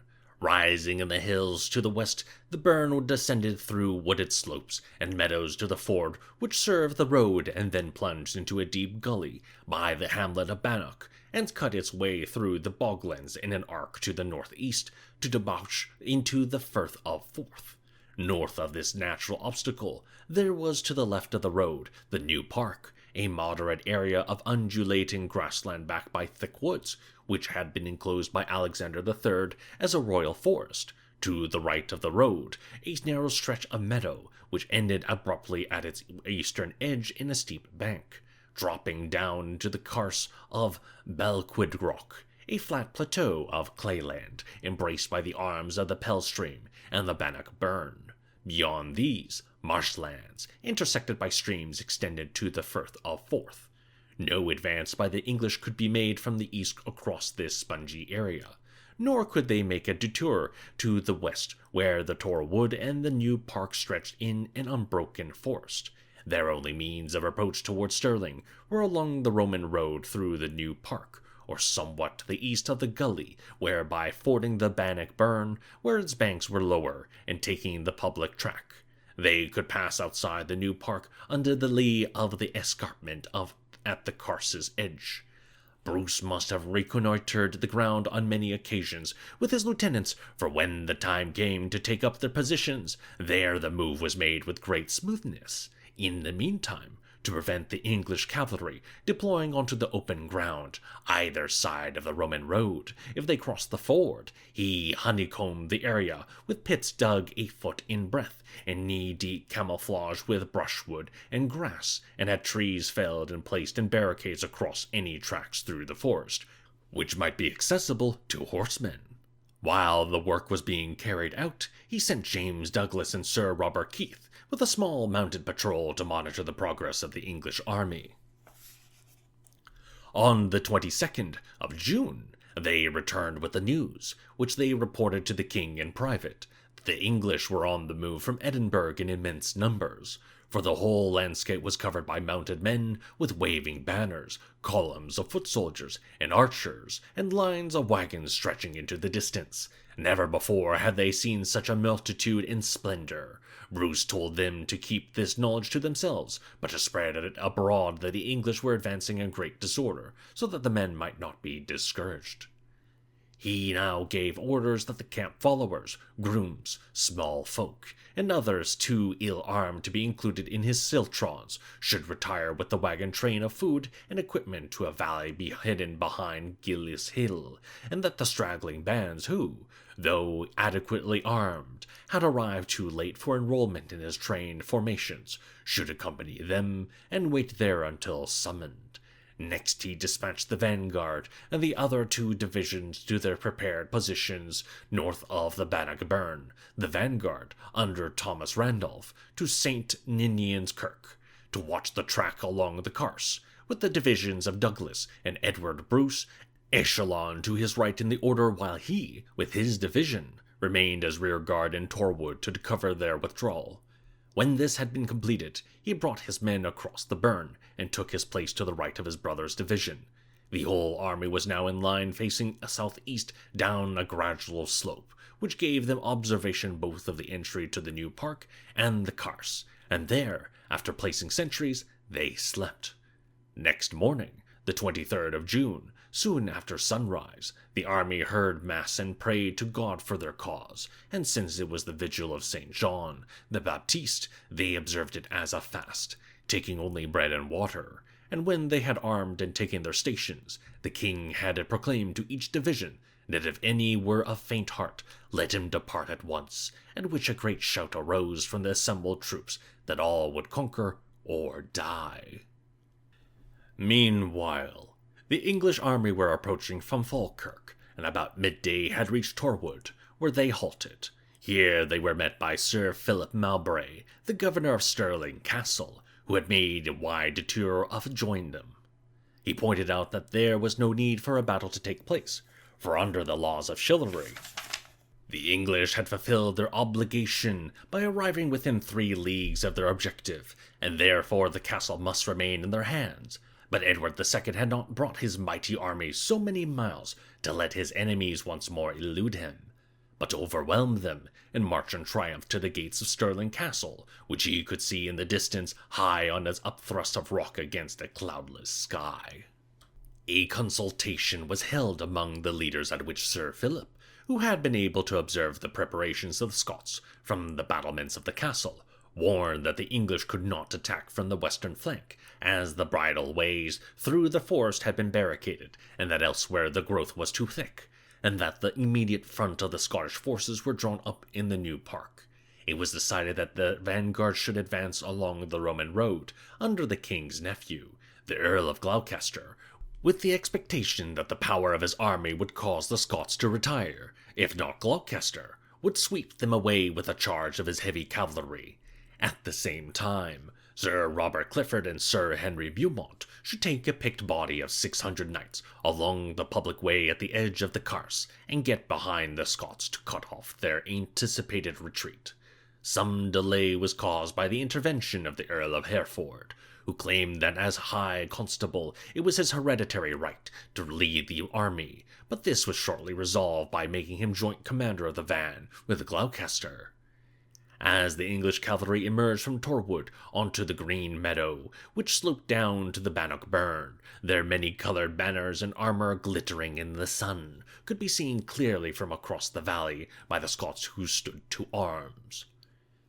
The English vanguard came down across the meadow, and their lines gradually contracted into a column as they approached the ford over the burn, with the Earl of Hereford and Gloucester in the lead. The Earl of Hereford's nephew, Sir Henry de Bohun, rode some 50 yards in front, clad in full armor on a powerful horse, with a spear in his hand. As he came through the belt of trees on the north bank of the burn, he saw on the open ground before him a single rider inspecting the serried ranks of Scotsmen half hidden in the woodland. He was on a grey palfrey with an axe in his hand and a golden circlet around his helmet. Recognizing the King of Scots, de Bohun, without more ado, couched his lance and spurred towards him. Who knows what thoughts passed through Bruce's mind? The prudent course was to fall back within the ranks of his soldiers, but perhaps he was influenced by seeing the crest of the de Bohuns on the surcoat of his assailant. For it was to the de Bohuns that, when he was a fugitive, his lands in Annandale and Carrick had been handed over by Edward I, and it was to the de Bohuns that Edward II had given the Bruce domains in Essex. And then again, how could he, the victor in 100 tournaments, retreat from such a challenge before the eyes of Scotsmen prepared to lay down their lives on his behalf? So he turned his horse and cantered towards de Bohun, and as the thunderous charge came near, swerved to one side, and rising in his stirrups, brought down his axe with such force on his opponent's head that he cut through helmet, skull, and brain, and his axe handle shivered in two. For a minute there was a stunned silence on both sides, and then with a wild cry, the Highlanders of the King's division climbed over their fieldworks and charged on the English cavalry, who were trying to line up on the open ground below. Confused by the hidden pits into which many of them had fallen, the Earl of Gloucester was flung from his stumbling horse, and only rescued by his squires, and the rest took flight. Bruce stopped the pursuit at once, an eloquent tribute to his training, and brought his Highlanders back to their lines. His brother and his commanders crowded around him and, as far as they dared, upbraided him for so rash an act which might have been the ruin of them all, but he made no answer, only looked sadly at his broken axe handle. Then, turning aside from them, he scanned the surroundings, and almost at once saw the body of horse led by Clifford and Beaumont, which had been riding under cover of the bank along the Carse, appear in sight towards St. Ninian's Kirk. Roughly he called to Thomas Randolph as he pointed out the horsemen, "A rose has fallen from your chaplet," at which Randolph, in consternation, galloped to his division, and, marshalling them in a siltron, took them onto the open ground over which the English would have to pass. When Sir Henry Beaumont saw the Scots approach, he cried, "Let us halt a little, let them come on, give them room," meaning that he wished to have space to maneuver around them. Sir Thomas Grey, as his son wrote later, replied, "Whatever you give them, I doubt not that they will have all soon enough." "Very well," exclaimed Sir Henry, "if you are afraid, be off." "Sir," answered Sir Thomas, "it is not from fear that I shall fly this day." So saying, he spurred in between Sir William Dennecourt and Sir Henry and charged into the thick of the enemy. Sir William was killed. Sir Thomas Grey was taken prisoner as his horse, speared by the pikes, fell headlong and hurtled him to the ground. Observing this, the rest of the squadron approached more cautiously, and surrounding the Siltron, attacked it from all sides. But they had been sent as a flying column, unaccompanied by archers, and without their hail of arrows, which had been so devastating at Falkirk, they could not break the hedge of spearmen. Every now and then, one of these would lunge forward from the ranks and stab a horse so that it fell to the ground, leaving its heavily armed rider flat and helpless at his comrade's feet. In frustration, the cavalry, circling the Siltron, threw at their assailants battle-axes, swords, and maces, so that a great mound of weapons arose in the hollow center of the formation. Still the battle went on, with the defenders hard pressed, the sun blazing down on them, so that they were drenched with sweat, and the air thick with dust. When James Douglas saw how Randolph was surrounded and hidden from sight by the superior numbers of the mailed knights, he went to Bruce and asked if he might not go to his aid, but Bruce, uncertain whether or not the English would renew their frontal attack, forbade him to leave his post. A little later, Douglas, with increasing anxiety for the fate of his comrade, came again with his plea to Bruce and this time was given leave to go to Randolph's rescue. So he marched his men to the fray, but as he came closer he saw that the English were beginning to waver, and, calling his men to a halt, exclaimed, "The Earl of Moray has gained the day, and since we were not there to help him in the battle, let us leave to him the credit of the victory." And indeed Randolph had taken advantage of an opening between the cavalry to drive his Siltron forward so that it split the enemy in half, some flying north to Stirling, and some south to join the main host. When the enemy had fled, Randolph's men sat on the ground, and took off their helmets to fan themselves, for they were weary and soaked in sweat, and after a little while they followed their commander to Bruce's headquarters, and there the men of the other divisions crowded round them with their congratulations. When Bruce saw them all assembled, there in so confident a mood, induced by his own exploit and Randolph's victory, he was silent for a little, and then spoke to them briefly of the dismay that would be caused among the English by the double defeat of powerful knights by men on foot, but that nevertheless, if they felt they had shown mettle enough and wished to retire, the decision was in their hands, to which they replied, "Good king, order us to battle tomorrow as soon as it is light, for we shall not fail you for fear of death, but preserve until our land is free." So he dismissed them to their stations with the words, "Sirs, since you will it so, make ready in the morning." That evening he held a conference with his chief commanders, whose experience of warfare enabled them to assess the enormous disparity between the two forces, to consider whether he should not, like Kutuzov in Russia 5 centuries later, make it his main object to preserve the only Scottish army, and being by retiring it to the wild country of Lennox and beyond, and leave starvation and the scorched earth to fight for him rather than risk the annihilation of Scotland's manhood. But while they were debating, Sir Alexander Seton, who was serving in the English army, came secretly to him through the night and said to Bruce, "Sir, if you ever intend to reconquer Scotland, now is the time. The English have lost heart and are discouraged." And he pledged his life on pain of being hanged, and drawn that if Bruce attacked them on the morrow, he would surely win. His description of the English was very accurate. Edward II and his army had been so confident that the mere weight of his heavy cavalry would cow the Scots into submission, that, when the news spread that a seasoned campaigner like Sir Robert Clifford had been driven from the field by a parcel of footmen, and a champion in the list had been slain by a man on a pony, the reaction of the rank and file, already dispirited by 2 forced marches under blazing sun on successive days, was as inordinate as had been their previous assurance. From that moment, according to the Lanarkos Chronicle, began a panic among the English, and the Scots grew bolder. And in the vivid words of Barbour, in 500 places and more, the English could be seen whispering together and saying, "Our lords will always use their might against the right, and when they wage war unrighteously, God is offended and brings misfortune, and so it may happen now." So widespread was the defeatism that Edward II ordered heralds to go to and fro throughout the army to explain that the events of the day had been mere skirmishes, and that in the major battle to come, victory was certain and rewards great. Sir Robert Clifford had returned to the English headquarters with news of his defeat late in the afternoon, and it was clear that no further action could take place that day.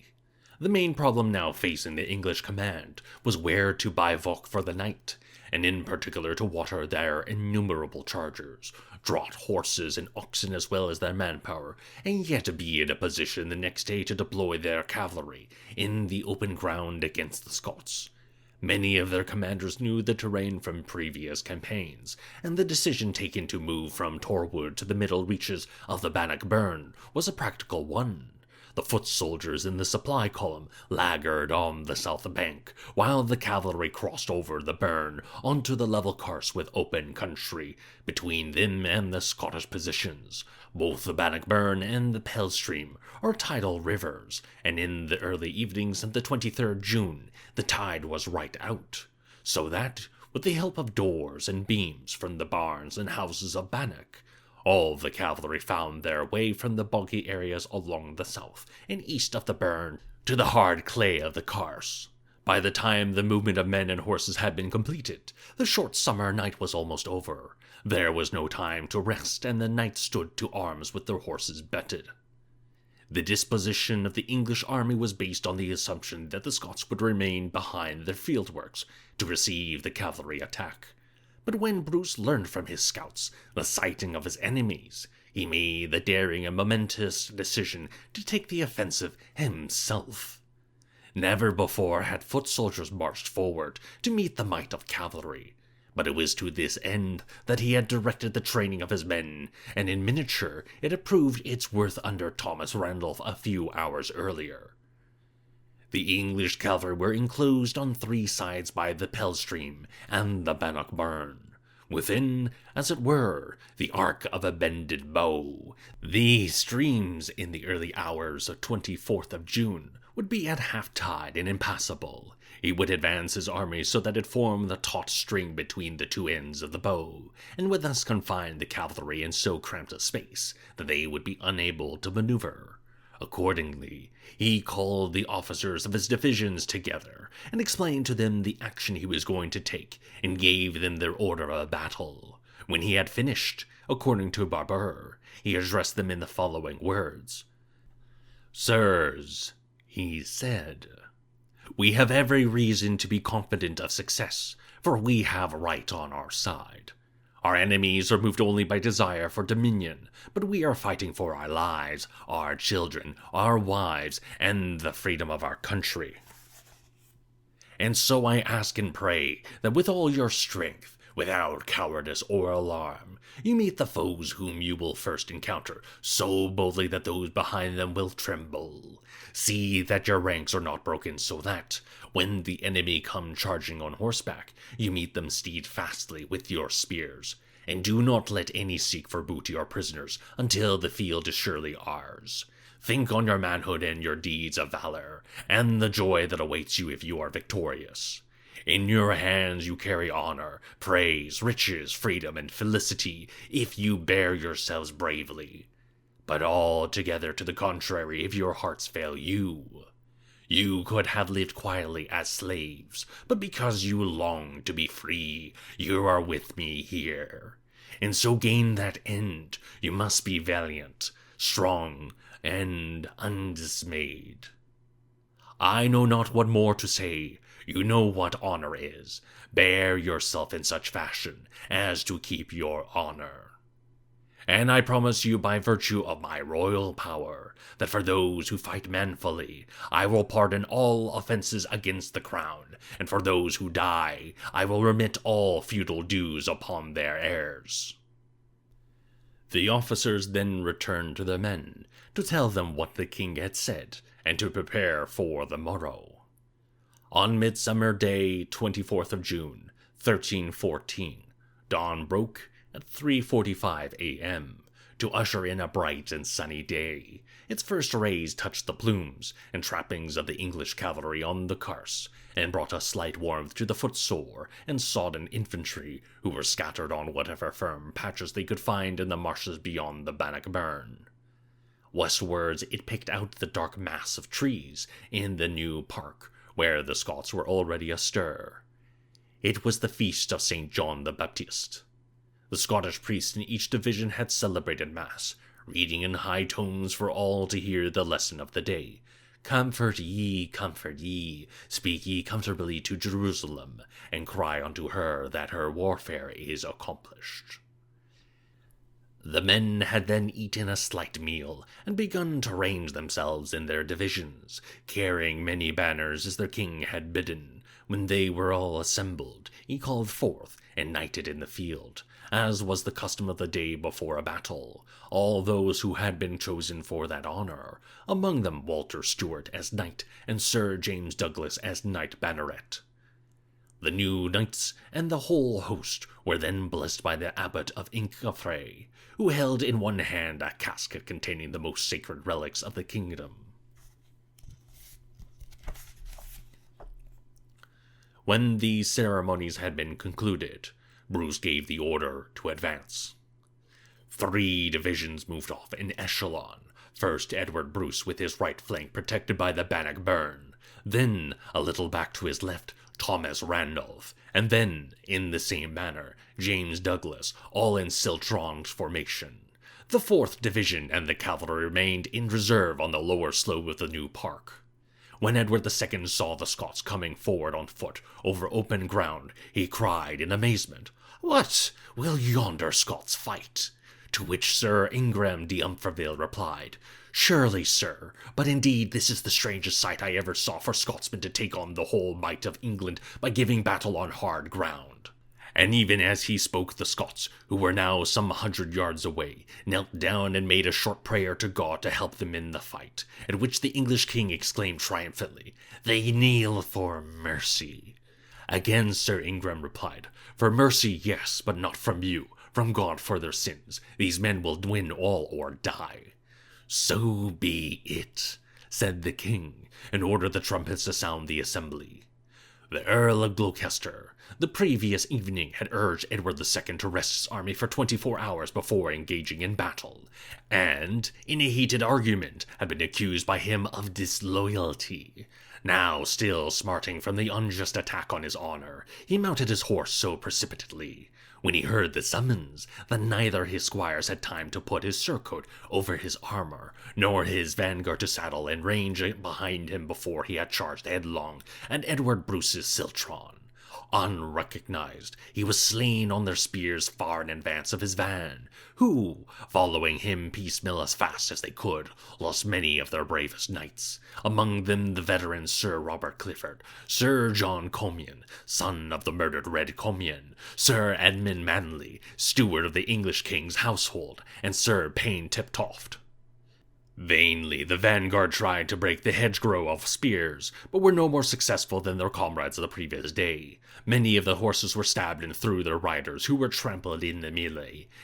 And when Randolph came up on the left of Edward Bruce and attacked from the flank those who were engaged against him, the whole van broke and wheeled back to join the main body of cavalry, who were trying to form up for action, setting off a stampede of wounded riderless horses into the thick of the mustering squadrons. Douglas now came up on Randolph's left, so that the 3 Scottish divisions covered the whole of the front between the Pell Stream and the Bannockburn, penning the English cavalry in so narrow an area that they were no better than a seething mass of men and horses, effectively blocking any access for the infantry behind them to take part in the battle. Now, linked together in serried ranks of spearmen, the Scots pushed forward and became so locked in combat with their foes that the English archers in the rear could not loose their arrows without hitting their own countrymen. At last, someone in command on the English side got the archers over to the north of the Pell Stream, and there, taking their stance 12 paces apart, they began to pour their arrows into the left of Douglas's division. But Bruce, from his vantage point on the slope of the new park, saw what was happening and ordered Sir Robert Keith with his 500 light horse to disperse them, which he did with such effect that those who were not cut down fled back amongst the infantry, causing them in turn to begin to flee. But in the loop of the course, the English knights were fighting desperately against the pressure of the Scottish ranks. The battle there was fiercest, and so great was the spilling of blood, that it stood in pools on the ground. There might be heard weapons striking on armor, and knights and horses be seen tumbling on the ground, and many a rich and splendid garment fouled roughly underfoot. For a long while the struggle continued in silence, broken only by the clashing of steel on steel, the snapping of spear shafts, the groans of the wounded, and the screams of disemboweled horses. But gradually the English began to give ground, and Bruce, seeing them waver, sent his reserve division into the fight. Turning to Angus MacDonald, he exclaimed, "My hope is constant in thee," and the Isle men rushed forward to join the ranks on the left of Douglas's division, which had been much thinned by the English archers. Now the cry was, press on, they fail. For behind the forward spearmen with their 12-foot pikes came the added weight from the increased rear ranks, each man leading on the man in front, so that the whole mass formed an immense human steamroller. The Earl of Pembroke and Sir Giles de Argenton, who were riding either side of Edward II, realizing that the day was lost and that at all costs the king must not be captured, seized each a rein of his horse, and, in spite of his expostulations, for he had been fighting with great courage, dragged him away. And with some 500 knights of his bodyguard pushed in bars through the hurly-burly to the ebbing Pell Stream, and there crossed towards Stirling Castle. As they fought their way through the press, Edward's shield-bearer was captured with the royal shield and seal. Many Scotsmen tried to seize the king's bridle and the trappings of his horse, but were kept at bay by his flailing mace. His horse was piked, but lasted until he was clear of the throng.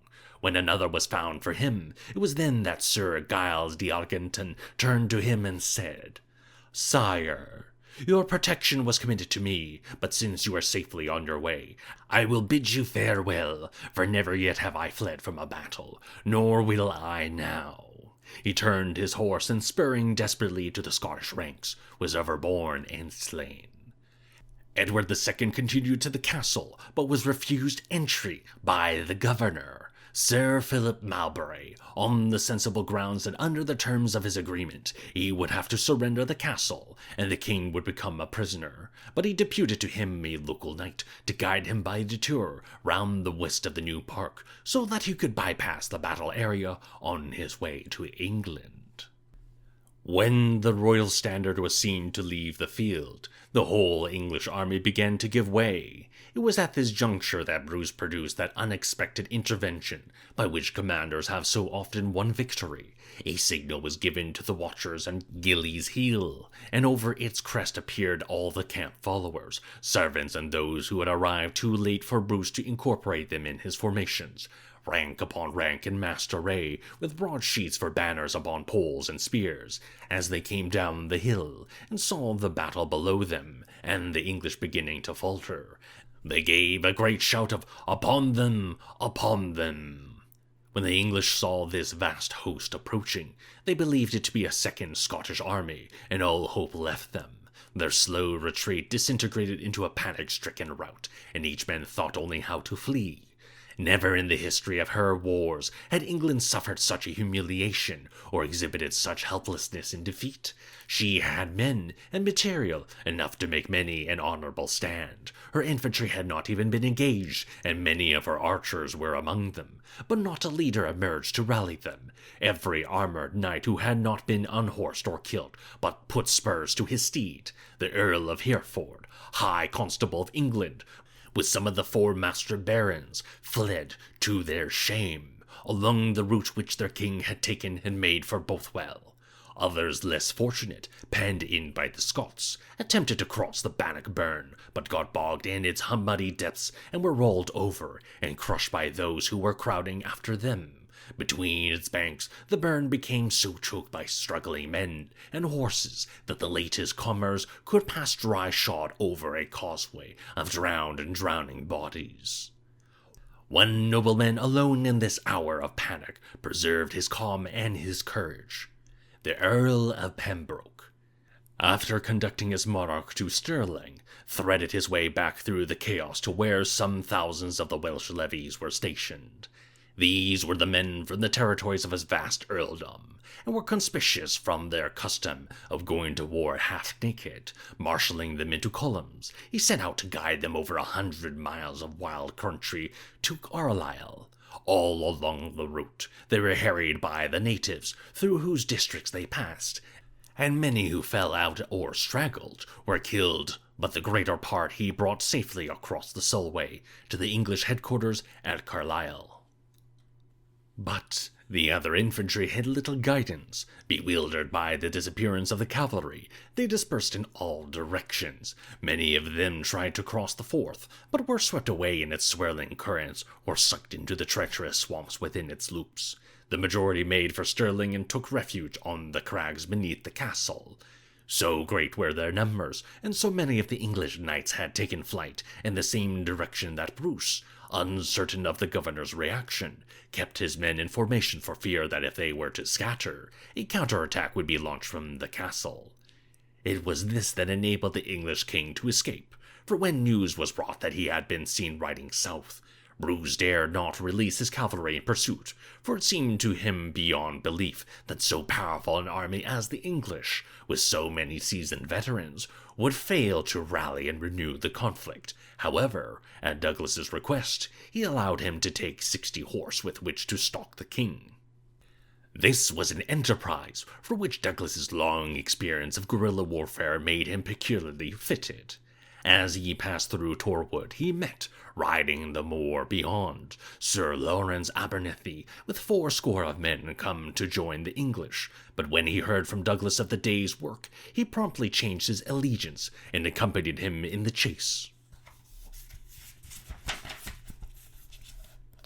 They caught up with the king's troop beyond Linlithgow, 500 armed men riding in close order, and decided that they were too many to attack in a pitched battle. But from that moment they shadowed them like hyenas, a herd of wild beasts, so that if any fell behind, for however short a space, he was taken or killed. They harried them so closely and unceasingly that it was said that not one Englishman could stop, even to make water, and that when they reached Dunbar, whose earl was ready to receive the king, they flung themselves off their saddles and rushed through the castle gates, leaving their horses outside. With these, Douglas returned to Bruce. Edward II was placed on a boat sailing for Bamberg, and from there made his way to Berwick, and in due course his knights reached him one by land. Meanwhile, Bruce had moved his army before the walls of Stirling in readiness to attack. But at his approach, the fugitives clustered there laid down their arms without a struggle, and the governor, in formal surrender, handed over the keys of the castle to Bruce, and pledged to him his future allegiance, a pledge which, unlike the Earl of Athol, he fulfilled to his death. The Earl of Athol, marching south apparently to the aid of Bruce, had suddenly attacked, on the eve of the main battle, the Scottish base camp at Cambus Kenneth Abbey, and slain its unsuspecting commander, Sir John Erith. This treacherous behavior was the culmination of the resentment he felt for Edward Bruce, who, after seducing the Earl's sister Isabel and getting her with child, deserted her in favor of the daughter of the Earl of Ross, of whom he became so enamored that his affection spread to the whole family. It is recorded that when he heard of the death of her brother, Sir Walter Ross, at Bannockburn, this hard and passionate man, for the first time in his life, wept for sorrow. But he held little leisure for grief. His royal brother, now that all organized resistance had ceased, sent him in pursuit of the English, who had been seen streaming towards Bothwell, with the order that if they had already arrived, there he should lay siege to the castle. Then Bruce turned his attention to tidying up the after-effects of his victory. On that midsummer day, he had established without question his brilliance as a general and his authority as a leader. But beyond these gifts, he now displayed in the aftermath of his success a consideration and courtesy towards the defeated, which they did not easily forget. The fame of his humanity spread abroad, and the harshest of English chroniclers paid an ungrudging tribute to the magnanimity of his behavior. His cousin, Gilbert Clare, Earl of Gloucester, was carried to a neighboring church, and Bruce himself, for part of the night, kept vigil beside his corpse in honor of the family with whom his own had so many close links. The Earl's body and that of Sir Robert Clifford were afterwards dispatched to their families at the Scottish king's expense.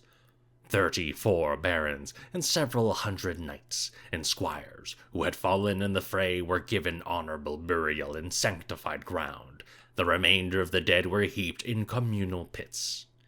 Nearly 100 barons, baronets, and knights had been taken prisoner, and these were treated as his guests, while the ransoms were being arranged.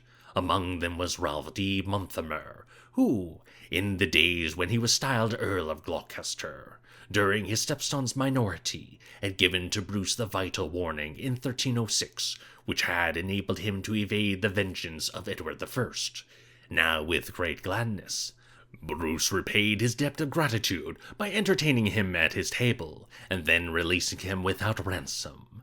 A second prisoner to whom he granted the same favor, as one brave soldier to another, was Sir Marmaduke Twang, who, 17 years before in the same area, had fought his way through the men of Wallace across the bridge they were about to destroy to find refuge in Stirling Castle.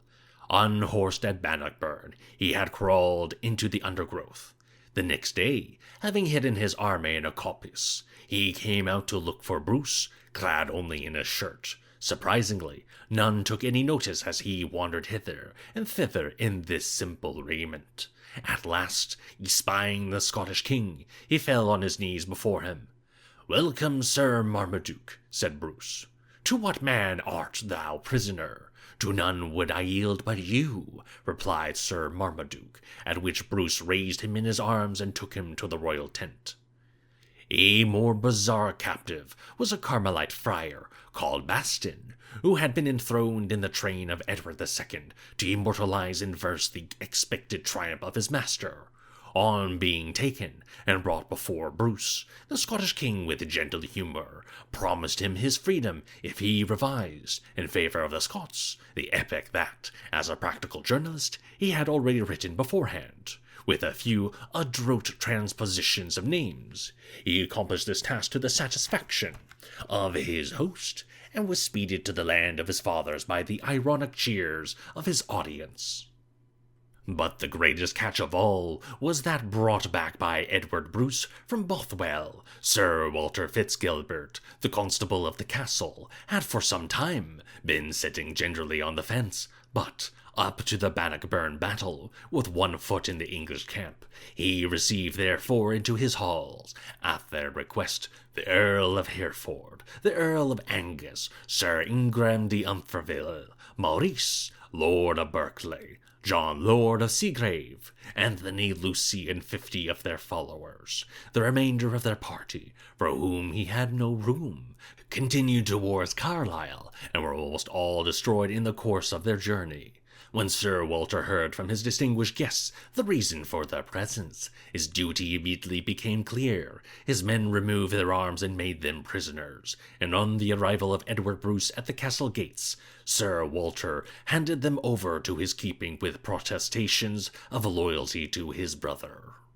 The Earl of Hereford was a prize so great that in return for his release, his wife was empowered by her brother, Edward II, to offer 15 Scottish captives. Among those who were demanded and received by Bruce were his wife, Elizabeth, his daughter Marjorie, his sister Christina, and Robert Wishart, Bishop of Glasgow, now blind and ailing.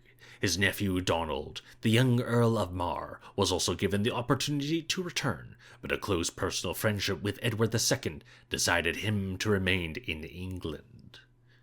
Mary Bruce, who had been captured in 1306, had been released from her cage in 1310 and removed to Newcastle, and from there in 1312 exchanged for the brother of Sir Philip Mowbray. The Countess of Buchan had been less fortunate. From her cage in Berwick, she had been removed in 1312 to the house of the Carmelite nuns in that town, and in 1313 handed from there into the custody of Sir Henry Beaumont. After that there is silence. As she was not included among those reclaimed by Bruce, it must be assumed, knowing his loyalty to his friends, that by then she had died. The uplift of morale among the Scots at the presence of so many renowned prisoners from a people who assumed they were a master race was further increased by the prodigious spoil that had been left behind. The whole English baggage train, which, according to the Monk of Malmesbury, stretched for 20 miles and was worth £200,000, an astronomical sum in modern currency, was captured intact. Among the contents listed were gold and silver vessels belonging to the English king and his nobility, money chests for the payment of troops, siege weapons, arms, hangings, tents, silk and linen apparel, wine, corn, hay, herds of cattle, flocks of sheep and swine, and numerous war horses and their saddlery. There was scarcely a family in Scotland which did not benefit from the generous distribution of these goods which Bruce made among his men.